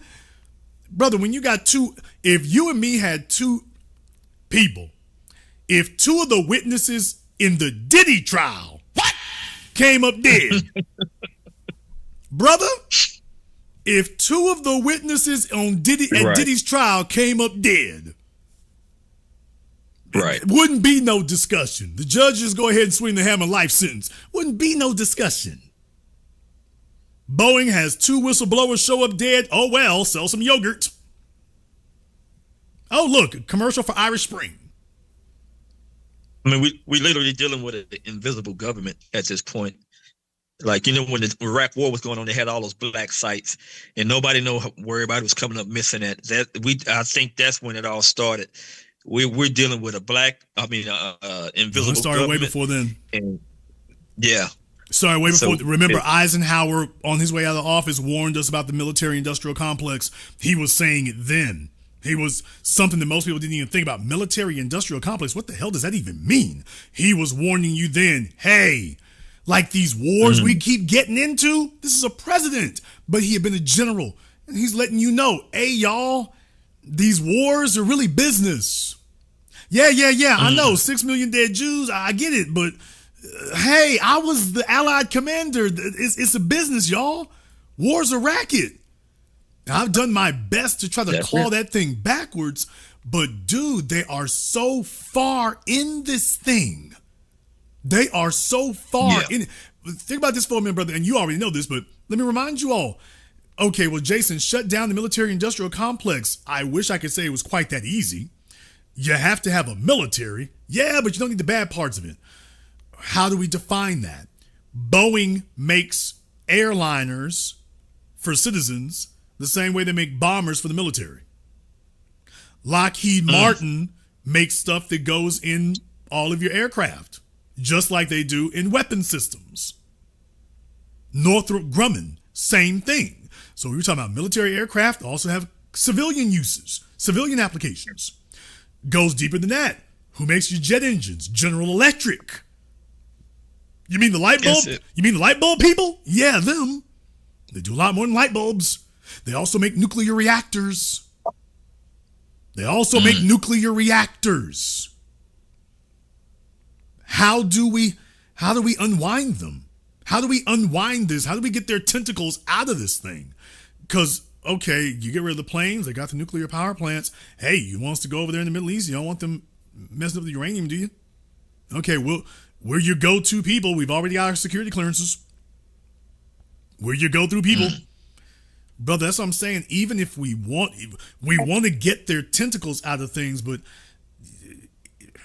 it's like having somebody, it's like having a ball of hair. It's like having a ball of hair and trying to untwist it from a knot. That's literally what we got. Now, interject into that the people you don't see. The lobbyists, the consultants. Yeah. You were talking about, who you were talking about was David Addington and John Yoo. Now, we can go into Paul Wolfowitz, and Louis Libby. You can go into those kind of things in Project for a New American Century. But folk like David Addington, him and John Yoo, who wrote the memos for extraordinary rendition, for waterboarding and torturing people. That's the folk who were not elected and are telling you this, and this is what the law will be. They were not elected, but telling you that this is what's going to happen. And they were not elected. Oh, yeah, another crash dummy, Dick Cheney. Y'all, you better watch out for these damn one-term people. Watch out for these damn one-term people. These people who are coming into office and telling you, yeah, I don't have any political aspirations. I just want to be here next to the guy who got elected. Or if I do get elected, I only want to be here for 4 years. If they only want to be there, what the hell can you get done in 4 years? The only thing you can do in 4 years is a lot of damage. You can't do very much constructive in 4 years, but you can wreck shop in 4 years. You can damage things very quickly. Building things takes time. Messing stuff up, you can do that very quickly. So when you got somebody like Dick Cheney who outright said, yeah, I'm not here to run for president. No, I'm vice president, that's all. That was your warning right there. Oh, hell, here it goes. The rule book just went out the damn window. He don't give a damn about nothing. Here comes Joe Biden. Oh, yeah, I'm only here for one term. Oh, hell, here it comes again. Here it comes again. I'll let you have the last one. Well, you remember Dick? Well, you changed shot his own friend. I mean, that was an accident. And that guy said he asked him would he ever go hunting with him again. He said, hell no. So he knew what the deal was. And, just like I tell black folks, keep your boots on the ground, man. Be one. We all stay, man, because we don't know who's running this thing. Thank you very much for giving us a call tonight. I mean, there's the problem, folks. We don't know. We got suspicions. We can say names. We can point fingers. Problem, we can't prove anything. We know somebody else is running it. We can't prove somebody else is running it. Joe Biden will sit there in front of national television, stumbling over every other word, and tell you, I'm running the Boston Marathon. No, you're running the White House, sir. Yes, I'm running the White House. This is where we are today, people. Forget Alex Jones and the conspiracy theory talk of the 90s from white supremacists like him who backed the government at the first opportunity. I ain't never been that dude, but I'm letting y'all know, yeah, it's going down, man. We have no idea who's running this. We know it ain't the people we're looking at. We know it's not them, but we don't know who is. We don't know who is. Think about this for a few moments. I want you to understand something. 9/11. Remember, the last airplane, the one that went down in Philadelphia, they suspected that one was going to go towards the Capitol building. Now, you never have all the members of Congress in the Capitol building at any one time. By law, they don't do that. For security purposes and other things, they don't have all the representatives and senators. They're never all in the Capitol building at the same time, to prevent decapitation of the government or whatever. So they're never all there at the same time. However, in the fictional scenario, if they were, do you understand that based on what we're seeing here right now, you could literally remove Congress and the Senate, and the folk who are really running this, things would go on business as usual. We're not on our way to that.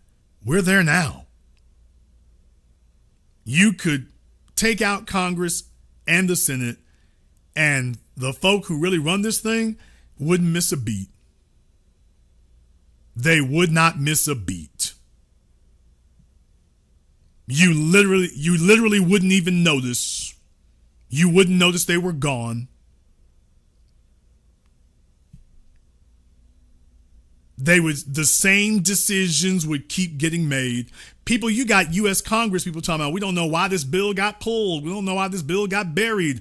Debbie Wasserman Schultz is bringing up bills and stuff, and people are bringing up things for Israel, and other stuff is getting shelved. We don't know why this is happening. These are sitting representatives talking about, I don't know why they're doing this.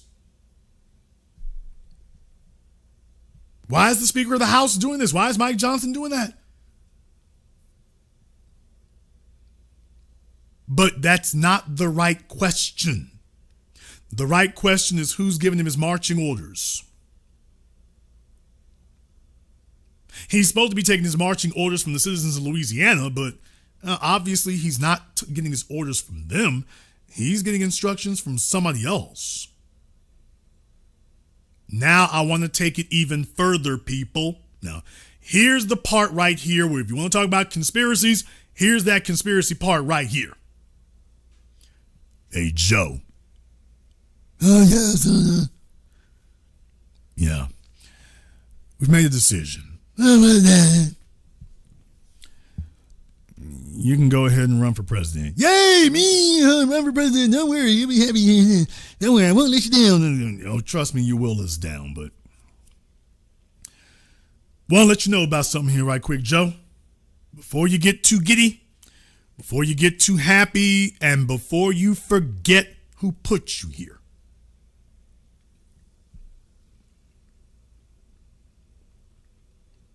You better remember to toe the line, and you better remember to carry the water, and don't even think about throwing us a curveball.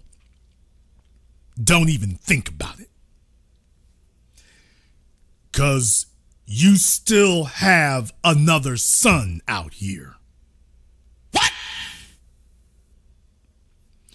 You still have another son.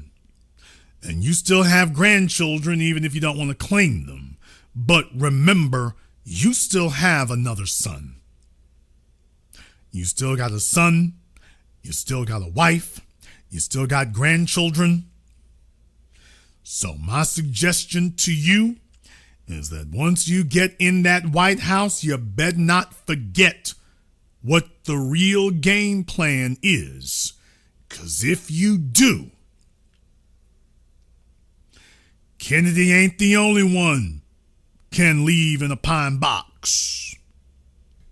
Just in case you decide to get off script.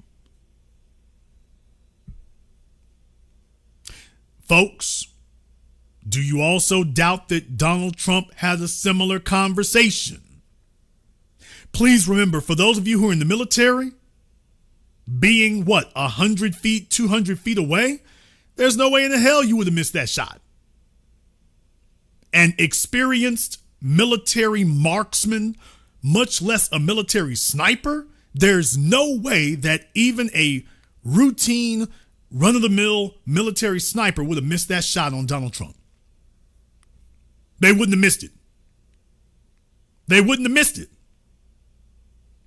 Now, I'm going to submit to you all that the shooter there in Pennsylvania who almost killed Trump, what if that wasn't accidental?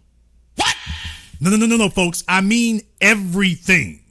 What if the whole thing wasn't accidental? You see, how you get the public to stop asking questions and to stop digging is you tie up everything in a nice, neat little bow. That you kill somebody and then you kill the killers, and then that stops people from asking questions. Because everybody says, well, we know who killed him, and the killer, we killed him. So we have confirmed who it was who killed him, and we confirmed we got him. So there's no question who it was.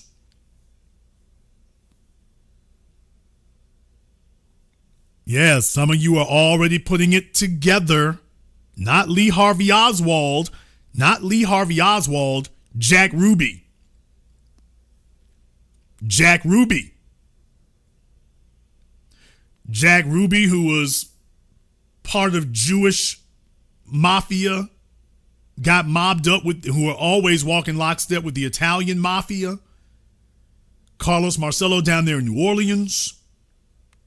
And in Kennedy's case, yeah, you got to go. In Trump's case, I wouldn't be surprised if they send him the letter. Now, you know, we almost got you in Florida, and we really could have got you in Pennsylvania. So please understand, anytime we want to get you, you's got. So here's the steps you gonna take, and this gonna be the game plan. And you gonna run the play exactly the way we said to run the play.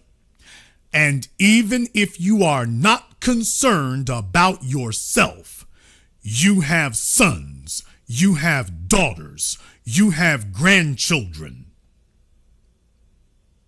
Your wife has family. It'd be a shame if anything happened to them. Now, we sent our agent out there in Philadelphia to give you a warning shot.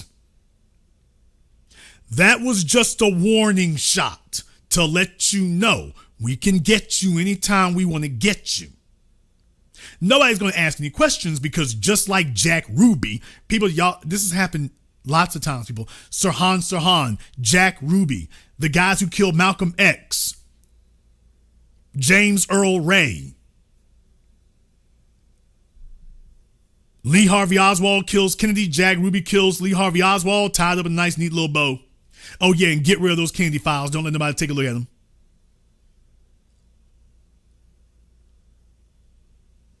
They've been tying up murders in nice, neat little bows now for decades because you've always told yourself that the killer would want to survive. The killer's not going to just go out there and get himself killed too. So if they do send somebody to do the killing, he's going to want to survive. I can show y'all. It's Joe Colombo, the mafia boss Joe Colombo. One of his rivals, Joe Gallo, I believe it was, sent a black man to assassinate a white Italian mobster. Damn! And they killed him right there on the spot. Now, that was a suicide mission. That was a suicide run. There was no way in the hell that that fellow was going to make it out of... They were at one of the Italian Civil Rights League's protests out there. It was hundreds of mafiosos. There was 0% chance he was going to make it out of there alive. And yet he agreed to go. And we still don't know how they convinced him to do it. But we know it was a suicide run. You all think that they're not still doing that today. They got operatives to make suicide runs to send somebody a message. MK Ultra, anyone? Damn! What?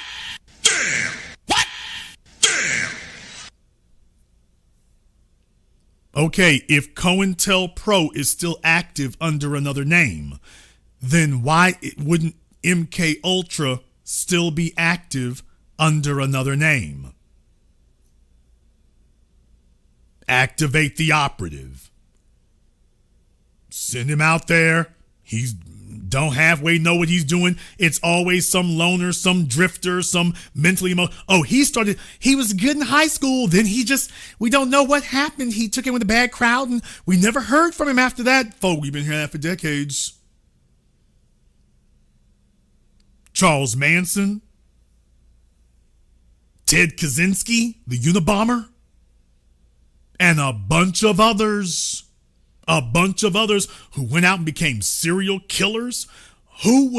What were they training them to do? To kill without morals and without conscience. And without any concern about what would happen to you after it. Your job is to be a killer who doesn't care about anything, not even yourself. So that when you go get the job done, now first you take out our target, and then next you're going to get taken out. So if anybody asks any questions, Well, we got the assailant. We know who it was. Hey, man, he just flipped the hell out, man. He just flipped the hell out.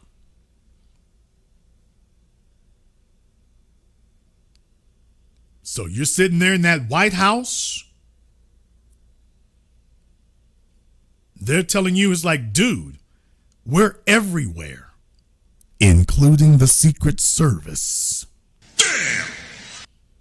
We're everywhere. You want to hire a new Secret Service? Go right ahead. We'll be waiting there too. Have y'all thought of that? It goes that deep? Yeah, you can hire a new Secret Service. Whoever your recruits are, will be there. We'll be there when you get there. Hell, you can go hire your friends if you want to, Mr. President.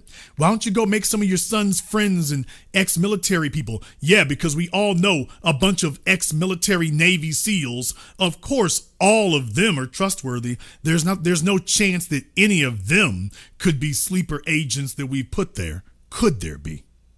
There's no chance that they've buddied up to your son. There's no chance that our agents have buddied up to your son, and that even if you got rid of the Secret Service and your son handpicked them from his military friends, that one of those people is not one of our people. That one of your people is actually one of our people.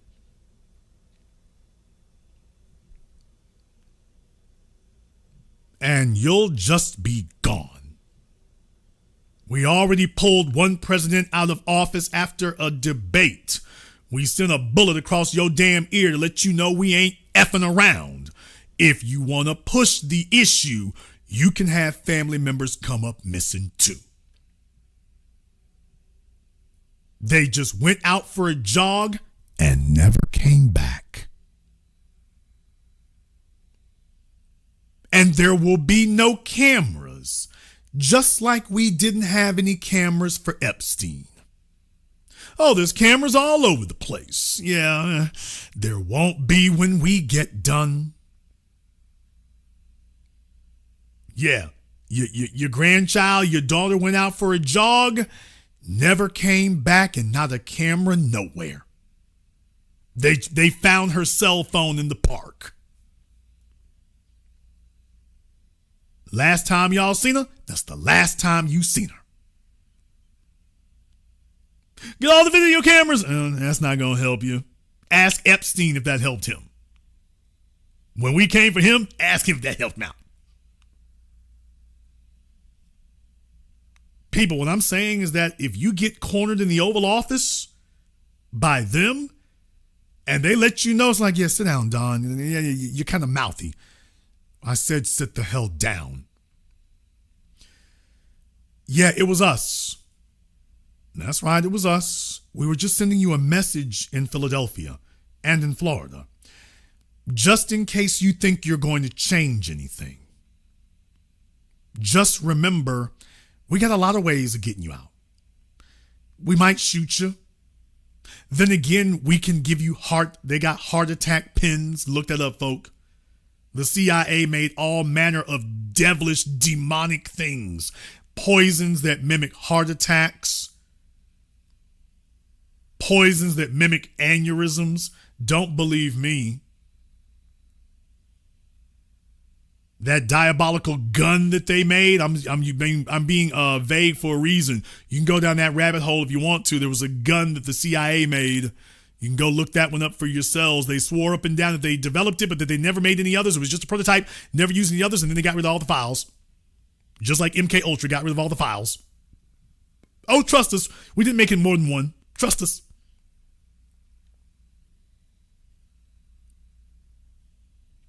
They done did all kinds of things. Yes, they can give you quote, give you cancer. What's up, Joe Biden? They can give you cancer. Yeah, folks. Now, imagine getting cornered in the Oval Office and them folks let you know, yeah, it was us. It sure was. And ain't nothing gonna change, dude. Nothing. So you can roll with it or you can get rolled out of here. But one way or another, you're rolling. And that's going to be it. What, you think you can count on J.D. Vance? Don't you know we gave him the same conversation? What? Oh, J.D. already knows. So does Nancy. So does Gavin. So does Kamala. So does Mike Johnson. So does everybody. Everybody knows who we are and what we can do. You go against the grain. You know what y'all usually say? The ballot box or the bullet? We go straight to the bullets. Yeah, we go straight there.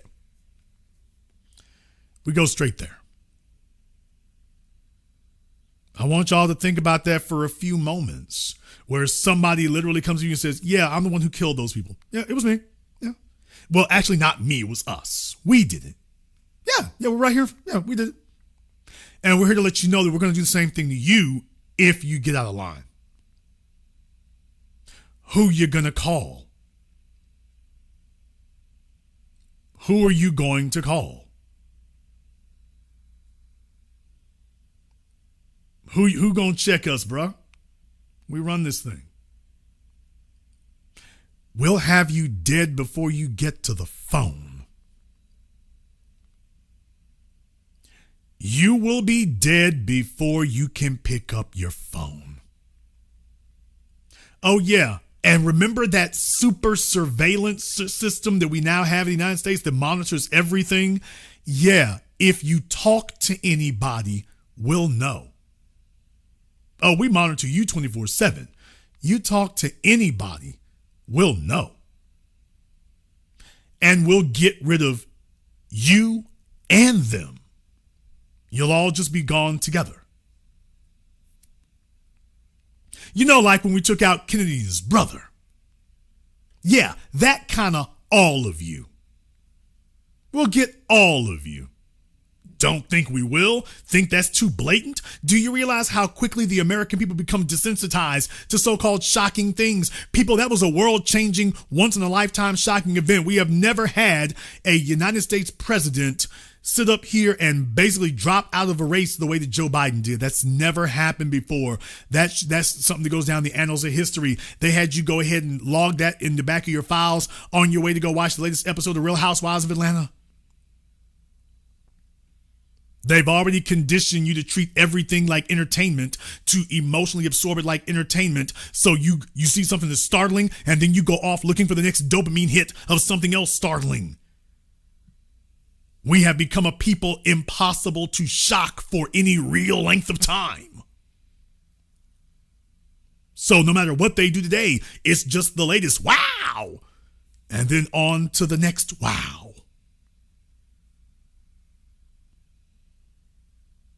So why wouldn't they feel emboldened? I submit to you they're already there. As incredible as it might seem. Let me go ahead and jump back over here on Zoom. We got Brother Elijah over here on Zoom. Brother Elijah, what's on your mind? Okay, he's trying to get Zimbabwe broadband connected. What's on your mind, Elijah? Hey, B1 Big Brother Jason.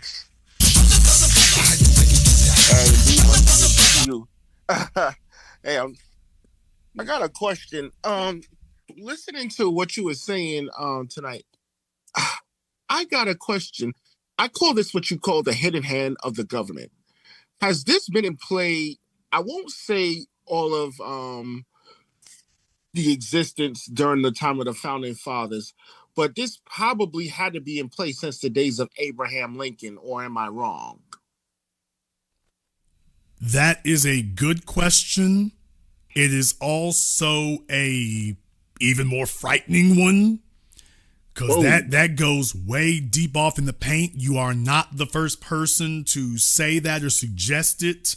Yes, sir. You know, there's a reason why people have always said, oh, they're suspicious of the Vatican or whatever, because you're talking governments controlling populations and people in the shadows controlling things. Man, that's as old as governments and nation states themselves. And it doesn't matter which one you go to. Asia, the Middle East, England. There's always the person on the throne is the figurehead. There's always somebody behind them. They said the power behind the throne. You're just the person who's public facing. There's always somebody behind them who's really the one pulling the strings. Whether it's Manchuria, Japan, the so-called emperor. The emperors would never run anything. Not really. And if they did get out, emperors getting killed and poisoned was a common thing. Emperors in Asia, I'm talking about China and Japan, got killed and poisoned on a regular basis. Yes, sir. If you ran afoul of people, if you weren't in step with it, some other folk once you took out, and that's it, you're gone. You're gone. And then when you take a look at Tsarist Russia and then the Soviet Union, we can go down the list. So America is one of the youngest countries in the world. It's not one of the oldest, it's one of the youngest. So it comes way after France and Spain and England and China. It comes way after them. There was a graphic novel series by Brian Azzarello called 100 Bullets. Yes, sir. It's called 100 Bullets. And long story short, it's about these assassins who work for these families who came from different places. And they had a word that in one of the issues, they explained where the families came from, and it said that they were here for the founding of America. That these families, they were the ones responsible for the founding of America, and that, when the Brits or whatever wanted to take it, they killed them and they etched the word into a tree, Croatoa. Yes, sir. And they said that what this means is, this is ours. Now, of course, if you know about Croatoa, y'all can go take a look in Virginia. I'm not going to lead you down that rabbit hole necessarily right now. I don't want to get too far off it. I think that's an interesting story because that basically is saying what you're saying there. That was a fictional story that was not real. Don't anybody think that was a documentary? That was a comic book. But what I'm saying is that it introduced the idea. I mean, it's just one of the continuations of the idea that what if America's government is actually controlled by somebody else and always has been, long before radio, long before television, long before electrical currents, long before any of that. What if America's government was controlled from the very beginning? What if it was controlled from the very beginning? What if it was? Now, what would you do if the conquistadors or whatever, what would you do if back then it goes, no television required, everything's written down on paper? What if it goes back just that far? Yes, sir. That in Philadelphia for the writing of the Constitution, we've always known that they were Mason Shriners. Now, we've always known that. For those of you who didn't know, the Nation of Islam was not making that up. No, the founders were 33rd degree Masons. We've always known that part, even though people, and really that was something that people didn't really want to accept until the 1990s. The Nation of Islam did fantastic work by never stopping to keep repeating that, even though people were telling me, oh, that's a lie, that's conspiracy theory. No, it was true. Now they'll admit that it was true. Now they tell you, oh, that doesn't matter. But when Farrakhan and the Nation of Islam were saying all that back then in the 80s and 90s, everybody treated them like, oh, you're crazy, that's not real. So now they'll admit to you, okay, so it is real, but it don't mean nothing. Okay, you said it wasn't real. So if it is real, it means something. An organized group of individuals who see it as their place to run this thing. And that their job is to pass down leadership from one generation to the next. Only to those who have been properly inculcated, properly indoctrinated, who are trustworthy and will continue this thing of ours. Because we're the good guys. Without us, this whole thing crumbles. Yes, sir. Without us, the world descends into chaos. Every once in a while, we create some chaos. World War I, World War II, Korea, Vietnam. Got to reshuffle the deck every once in a while. But other than that, I mean, yeah, we got to run this thing. That's why I bring you all back to video games like Metal Gear Solid. Shout out Hideo Kojima. He said, yeah, who could you people can't be trusted to run your own lives. Take a look at you. You're addicted to video games and cell phones and cable TV, fast food and slow food. You can't be trusted to run your own lives. We turn this over to you. You think we're bad? The only thing worse than us is you. Yes, sir. You want take a look at your local thoughts and super sluts. We're gonna let them decide how things go.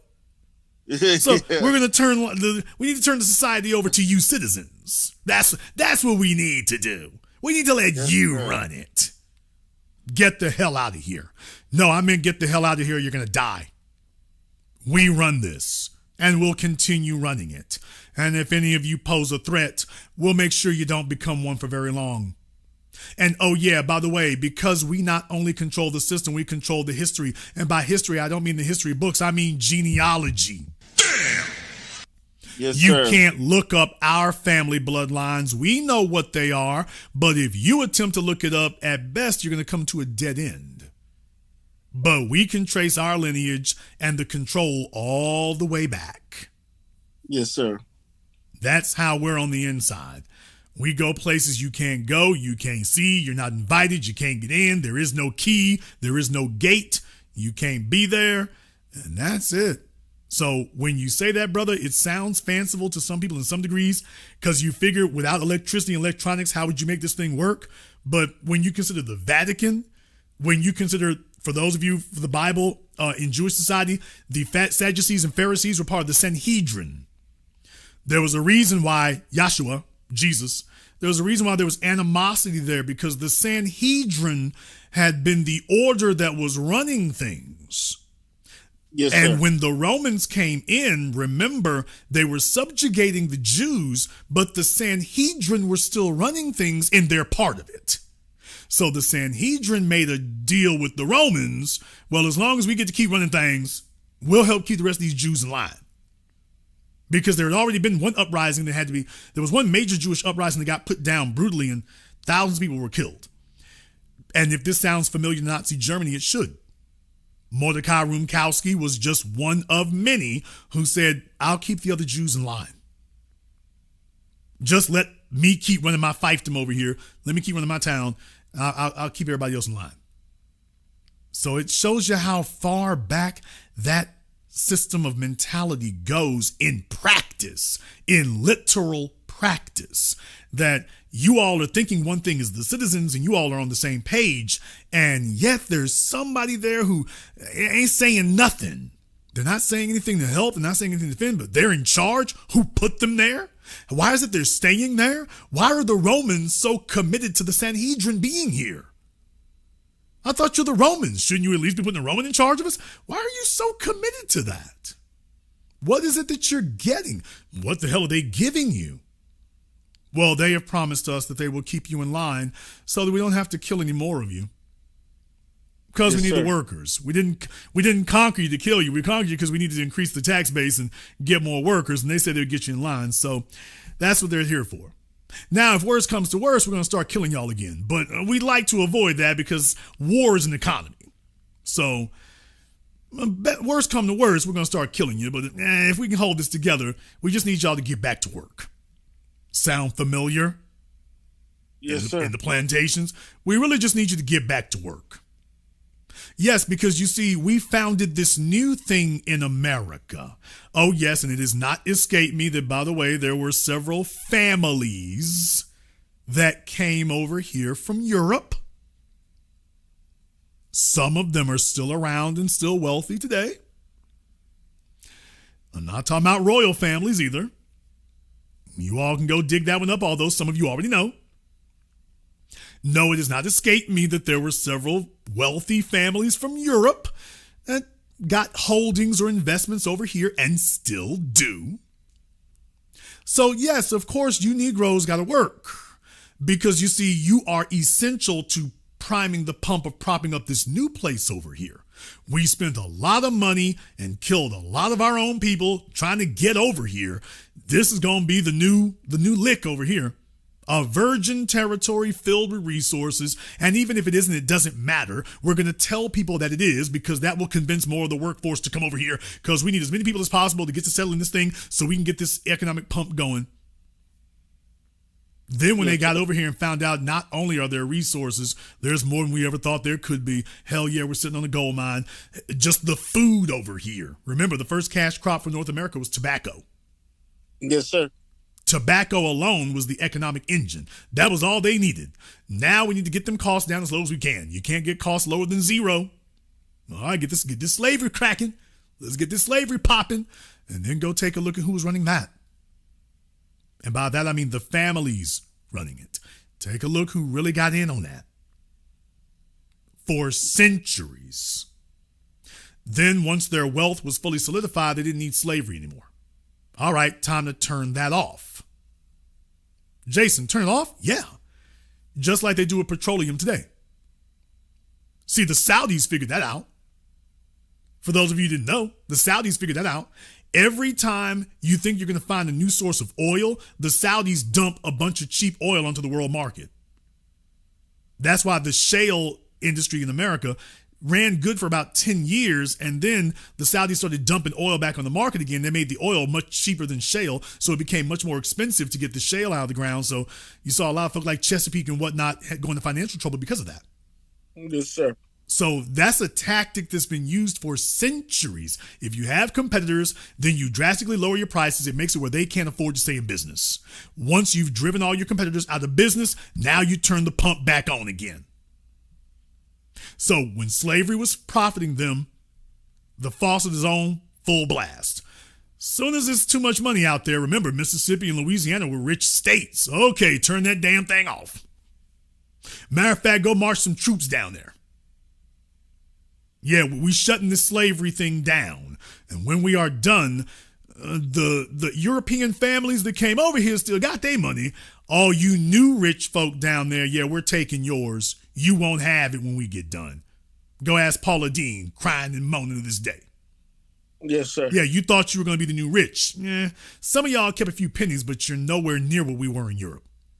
So you served your purpose.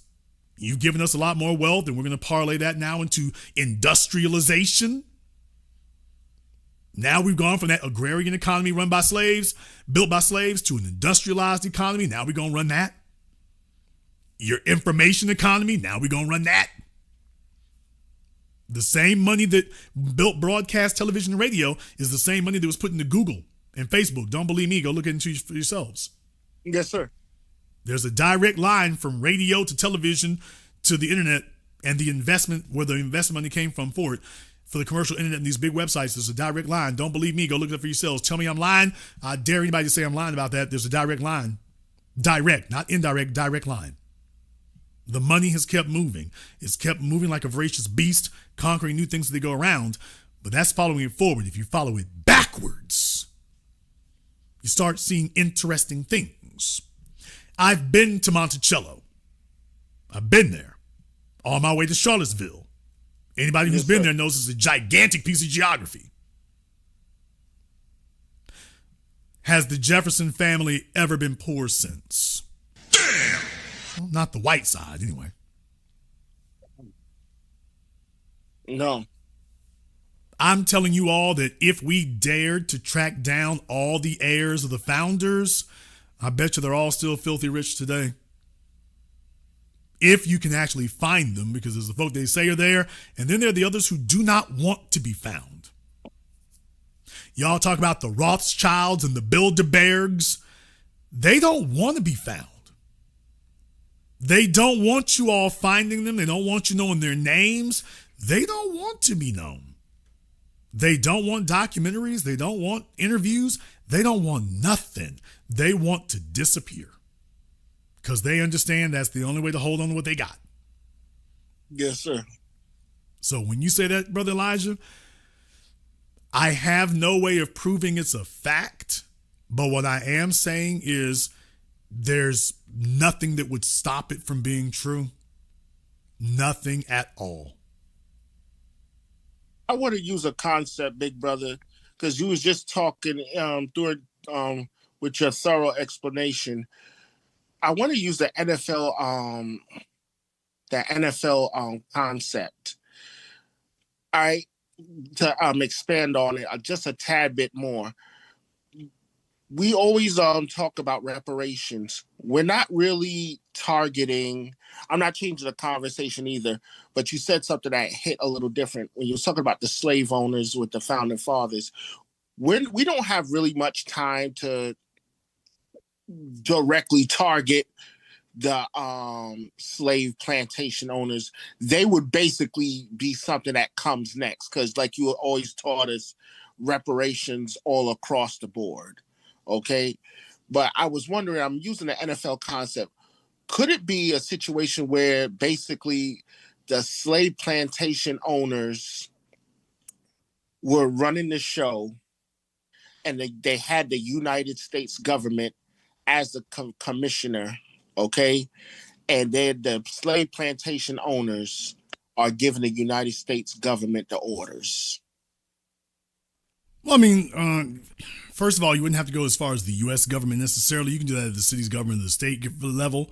But Yes, sir. as far as the slave owners were concerned in America, that was new money for the most part. Once you get into the southern United States, remember these were coloners and settlers and whatnot, and their job, they were kicking the money up. Because remember, when you talk about tobacco and cotton, remember Yes, sir. they were sending it overseas.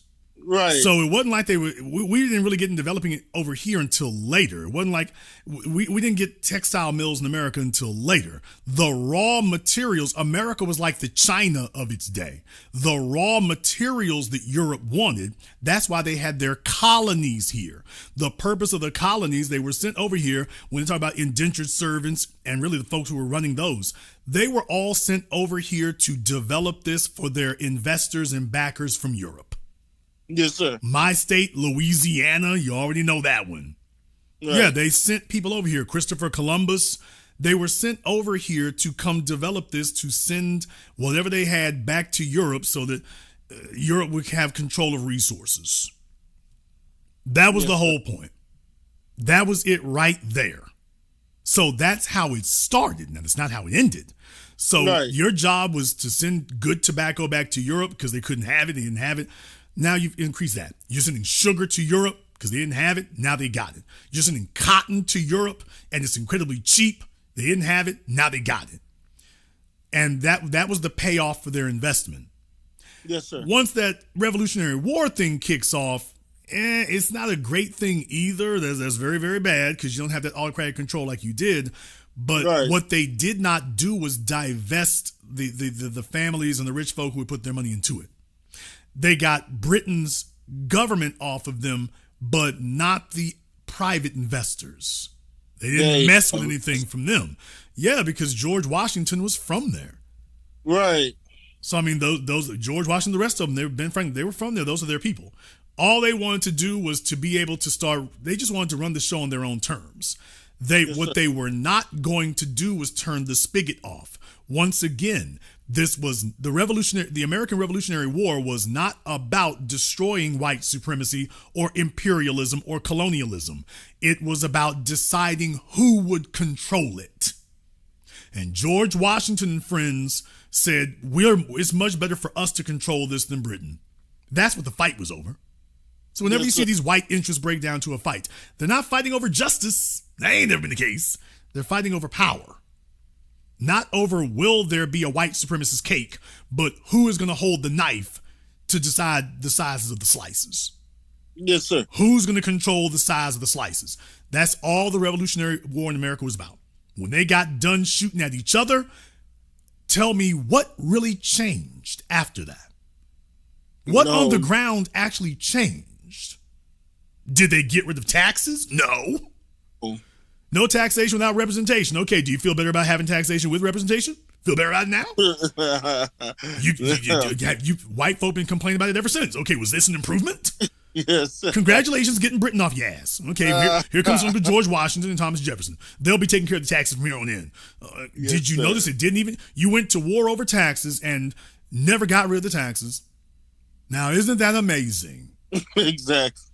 Now, it's a new place. You're still depositing your taxes. You're just not sending them overseas anymore. So that's what the fight was over. It was over power. It always is. Always is. Malcolm X said that. He said every war in history is the same thing. The poor versus the rich, or in this case, the landless versus the landlord. It's always that. Our position did not change 1 inch. That lets you know it was not about justice. Yes, sir. This white interests fighting each other over who gonna control this. Oh, yeah, and one more thing. By the way, how did that turn out, brother? How did all that turn out, people? It turned out nothing changed. We were still slaves. No. That's not what I mean. I'm talking about those rebels in America and the British government that was so upset with them that they sent troops over here and told them to go hang everybody. Right. Folks, less than a century later, America and Britain are bosom buddies and have been ever since. Right. Bygones be bygones. They're not holding a grudge about it. Folk dead. DEAD dead by the thousands. And when it was over, oh well, that's settled. All right, let's get this trade agreement going. Now that the shooting has stopped, all right, let's get this trade agreement going. I wanted to add even further up to date. All right, what you just said. A great portion of the gentrifiers out here in Brooklyn are from London or from England. So you know something is up with that one. So no, they're still going around. England is actually not a very big place in that regard. Certainly London is not, and because it was already scraped over by capitalism before now and families and stuff, there's not a lot of it. There's not really huge tracts of land over there to deal with that way. And even if there were, the environment's not very welcoming either. I mean, it's a drab place. It rains a lot. It's muggy. This place was a whole lot better for it. Right. You have a lot more of it. There's a lot more land. There's a lot more development that can be done, and there's a lot more to be able to control from it. Right. So you raise a very interesting point there. It's a rabbit hole. Not really sure how to go down it. Right. Yes, sir. Not really sure how to go down it. We all suspect it's there. There's certainly circumstantial evidence that it is. It's going to be very difficult, brother, because if they've been there for hundreds of years, you're in a situation where you don't have all the keys to all the doors. Yes, sir. You don't even know where all the doors are. And there's doors that go places, doors that don't go anywhere at all. Yes, sir. I mean, literally, they've hidden their tracks. We would need a lot more power and influence and access than we got currently. And the killing part about it is, my thing is that based on what you said there, if you really want to get funky with it, even if you could follow the rabbit hole all the way down, it would not stop in North America. Whoa. So even if you got to the bottom of the barrel in North America, you would still need to go further, and nobody's going to open any doors for you in Europe. No. So you might be able to strong arm your way to some stuff over here in America. No one's going to open the door for you in Europe. No one. So that's how secure they are about it. Even if we could find them, there's a dead end waiting for you before you even get that far along. You'll get to a certain point and you ain't got no authority over there. Right. And here's the worst thing of all, brother, is it has been going on so long and it's so sophisticated now that it doesn't even require to be a secret. I'm sitting here on YouTube talking about it and they are unconcerned. Exactly. I mean, it's sad to say, but we're not really a threat. That's what I was saying. The ultimate goal of white supremacy was not to be able to hide. The ultimate goal of white supremacy was to be there in broad daylight and everybody just walks by it like a telephone pole. It's big, it's tall, it's unmissable, and people just walk right by it. That is the sweet spot of control. To have the graven image to Baal sitting right there in front of everybody, and everybody just walks by it like it's a McDonald's. They just walk by it like it's a sewer grate. They just walk by like it's a traffic light. They don't even notice it. I mean, they see it, even if they stop and see it. Oh, yeah, it's a telephone pole. No. Yeah, I mean, lots of power, dangerous, don't touch it. That's literally where we are today. Yes, sir. We can talk about all these families and all these people. We can name names. Even if we could walk up to them, now what you going to do? What exactly are you going to do? Okay, you found us. Now what? What exactly were you planning to do? I'm making a citizen's arrest. For what exactly? You control the world. That's a crime. Well, damn it, it should be. Think about that for a few moments. I mean, that's literally what you control the world. That's a crime? Yes, sir. Tell me where that's a crime at. If we're a monopoly, call the Justice Department, tell them bust us up. You control the Justice Department. No, we don't. There was an election. I got the receipts right here. There was an election. What do you mean we control the Justice Department? You don't like this government? Voted for another one. Yes, sir. You control all the ballots. Like that episode of what was that, Black Mirror? What's his name from Get Out, where he was, he was fighting against the system, and at the end of the episode, he was holding the pencil pinned to his neck. He was going to kill himself, and they all stood up clapping because resistance becomes entertainment after a while. Right. So he got up there every night screaming against the very system that was holding them all hostage and whatnot, and they join us tomorrow night for tomorrow's rant against the system. #1 show on TV. So I'm just saying we've gotten to a point where we can literally sit here and and say names, and it's like, okay, yeah, now what? Frank Miller, I know I'm doing a lot of comic book reference tonight. Frank Miller had The Dark Knight Strikes Again. I remember what one of the bad guys said in there. He said, freedom of speech is a wonderful thing so long as no one's listening. Yes, sir. So, because by that point you had Batman, and they're telling the truth about the government, who runs things, and nobody was moving. And that was it. Freedom of speech is a wonderful thing so long as no one's listening. So you can tell them, and brother, I mean, this is what they perfected in the slave fields in America. And I said it last night. Yes, there sir. are people who know the truth and fight it, but the majority know the truth and go back to picking the cotton. Yes, sir. So it's like, they're controlling us. Yeah. Somebody controls everything. Dude, come on, we're not free. Freedom is overrated. Now what? Thank you very much for giving us a call tonight. Now what? What do you do when everything is in plain sight? Now what? Power doesn't have to hide. It has to get you to not care. As long as you don't care, at least don't care enough to get them to do something, power doesn't have to hide. Let me go ahead and get one more call here on Zoom. By the way, with George Clooney, did he actually have a choice? I said that last night. Did George Clooney actually even have a choice? Or did them people give him a phone call too and say, hey, George, you up next. We don't give a damn about your career. We don't give a damn about none of that. You get out there and you go say what's got to be said. I'm going to give you about 5 seconds here, sir, to go ahead and make sure you have your camera and your microphone turned on for me here. Jonathan on Zoom. We have Jonathan here on Zoom. I can give you 3 more seconds here on Zoom. Remember the rules. Make sure you have your camera and microphone turned on. The internet won't see you. Only I will. But if you don't have it there, we're going to have to move on. Give you 2 more seconds, and then we're going to have to move on with it here, sir. All right, Jonathan, what's on your mind? Can you hear me? Yes, sir. So, yeah, I feel like you've been going real in detail, and it's been profound and very brilliant. But like you said before, this has been happening for a long time. Before there was a American world power empire, there was, of course, the British world empire, which basically was been running things behind the scenes for a long time. And then, it could be said that after World War II, the two empires merged. No. You're making the mistake right there, brother. When you do that right there, that's when you make the mistake right there. You went back to Britain, brother, but you're not going back far enough. You have to go back to the Greek and Roman empires. Yeah. You got to go back there.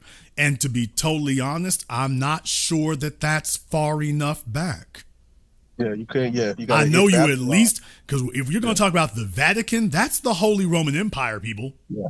The Vatican is the Holy Roman Empire. And it's still there today. And what's one of the richest banks on the planet? Yikes, the Vatican. So in reality, brother, if all you go back to is Britain, wow, you're leaving about 80% of the story still on the table. Now, I know where you're going to go. I know where you're going to go with World War I and World War II with European colonization and whatnot. So I know where you're going to go with that. So, and you're not wrong about it. I'm just saying, if you want to know what made that possible.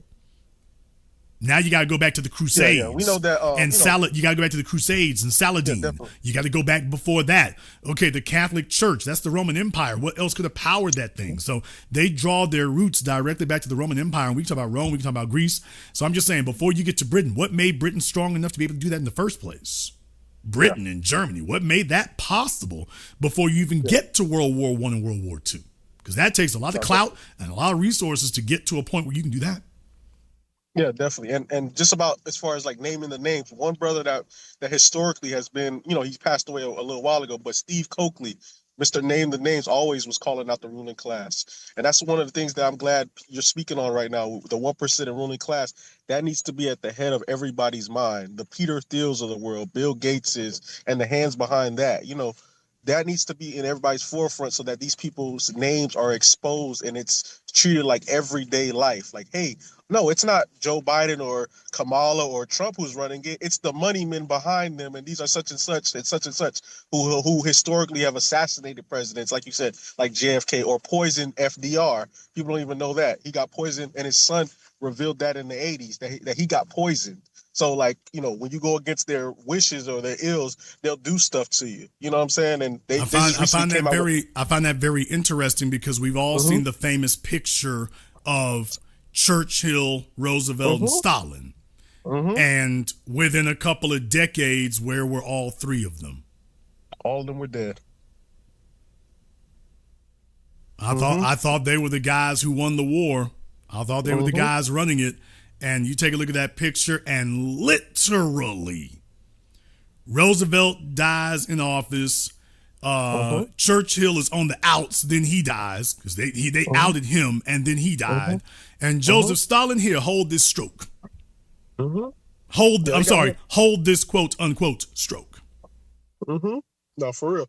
He actually, because his son put out a book called As He Saw. Y'all should read that book. It talks about how Stalin told him, Roosevelt's son, that, hey, your father was killed. And they say by who? They say by the ruling class, basically. And then they say, and they're trying to kill me. That's what Stalin told his son. And so a couple years later, Stalin's killed. So, yeah, they've been doing this for a long time. And I'm glad that now people are getting to know the names. Well, here's the thing. Before I go any further, because I'm the one in charge of this program, I am not going to say that that's necessarily a fact, because I don't want people going off and saying, yeah, that's true, that's what happened. I don't know if that's necessarily a fact. However, I will say one thing. If such a thing factually did occur, if Joseph Stalin, after the Bolshevik Revolution, because remember, they had to survive that first, but if after that, if Stalin believed that there were people who were like, man, they're really trying to kill me, they're really trying to get me, well, then does that explain why he was rounding up as many people as he could? He was suspicious of everyone, whole groups of society. If you said anything out of line, you're not hurt, you're dead. If he believed that there were folk trying to get him and that they were powerful and in charge and they got people everywhere, if he really did believe that there were ghouls behind every door, and if there was evidence that, by the way, some of the ghouls are real, yeah, a lot of folk, if he's in charge, a lot of folk gonna die. You will not be able to take a whiff of a breath without him knowing about it, because he doesn't trust anybody. And maybe, just maybe, he had reason not to. No, definitely. And especially in modern times right now with the Jeffrey Epstein case, like you've been saying before, all of the ruling class was involved in this. These are international pedophile rings that have been going on forever. And the big name, Bill Gates, that was his main client, one of his main clienteles. And he's like, hey, I had a meeting with them, and they, trying to lie. And now the spin is to use, hey, I was cheating on my wife, and now me and my wife are getting divorced to save the empire.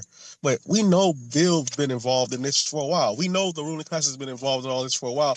I'm glad that it's now getting exposed and that Black people are now speaking on this, because it needs to be everyday conversation so that it echoes and that things get done. You're right about that, but I want to come back to what I said to Brother Elijah also. Yes, that's part of it, but that's only half of it. The other half, the bigger half, saying the names is not the issue. Jesus Christ was saying the names. Saying the names is not the issue.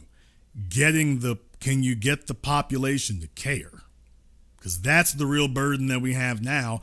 We can go list down all the names, give them all the evidence, all the information, all the documentation, prove it beyond the shadow of any doubt. Now, can you get your fellow man and fellow woman and your fellow citizen to care? That's the burden we have now, because the bad guys are like, okay, so you told them. You told them who we are. You gave them our address. You gave them our names. What do you think they're going to do? Now, that's what they're counting on now is, okay, so you said it, and what are they going to do? Can you even keep them focused on it long enough to follow up with it tomorrow because you told them on the Sunday you can't do anything about it until start the business Monday. Can you keep them focused on it until then? We bet you can't. Exactly. And the ruling class has done a great job of depressing the population and making them have a dark ages morality, distracting and them, not depressing them, sir, distracting them. We have been conquered not by being starved, but by being overfed.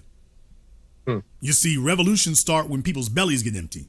So what do they make sure of? You got more food than you could ever imagine. Brother, how you going to kick off a revolution in a place with obese people? They've got everything around them here. They got no reason. What they got to start a revolution over? What do they have to revolt about? Tell me. Well, the first thing they're going to say is, what am I being denied? That's the first thing. Hey, times are great. Anything you tell me what it is you want that you can't get. You got sneakers. You got cell phones. What is it you're being denied? You got a BMW? What are you being denied? You have porn on demand? What are you being denied? So now we have to make people discontent with where they are. So there's the greater burden that we have, not telling them that there are bad guys out there, not naming them, not, quote, revealing it. Yes, that needs to be done. Don't get me wrong. It absolutely does. But the greater burden is, after you do that, was that enough to get them to care? Because naming names is just naming names. Is that going to be enough to get the people to care and then to act against it? That is a formidable task. Thank you very much for giving us a call tonight. We appreciate that. Folks, your media is lying to you, but then again, so are the corporations, so are everybody else. It is all the big boys against all of us. That is what it is. That is what it is. It doesn't matter if Joe Biden got elected or reelected. Right now, people are unshockable. But take this as a reminder of just how grave the circumstances really actually are and just how far they're willing to go to keep things the way that they are. Will we ever find out the real truth of what occurred? No, we will not. We will not. We will never get to the bottom of it. That's never going to happen. But then again, that's okay. We've gotten far enough. We've gotten far enough that we can fill in the gaps on our own. As always, the question is, there's already a mountain of evidence. The question is not, can we get to the bottom of it? The question is, what are you going to do? We've already seen enough offenses already. Now, what do you do about it? Now, what do you do? That's all it really comes down to. We're going to go ahead and wrap things up tonight. We're going to go ahead and wrap it up here. I want to thank everyone who's contributed to tonight's program. On PayPal, Super Chat, Venmo, to my man David. Thank you very much for your support tonight. We appreciate that. Snatch Dam 69, Muffy, Black Man in the Wilderness, and everybody else here who has contributed to tonight's program. If you are new here to the Black Channel, welcome to the Haven of Intelligent Black Thought. We do this every weekend, holidays, some days in between. Click that red subscribe button. Click that notification bell. Join us each and every time that we're here. If you haven't been to our website, blackchannelfilms.com, check out our groundbreaking best-selling documentary work, blackchannelfilms.com. That is blackchannelfilms.com. I want to thank all of you for tuning in to tonight's program, live or recorded. Thank you all for liking, subscribing, and sharing. And this concludes tonight's broadcast of the Black Channel. I am your host, your brother, your humble servant, the Black Authority. And until next time, my brothers and my sisters from around the world, remember, Black is the future, and the future is uncompromising.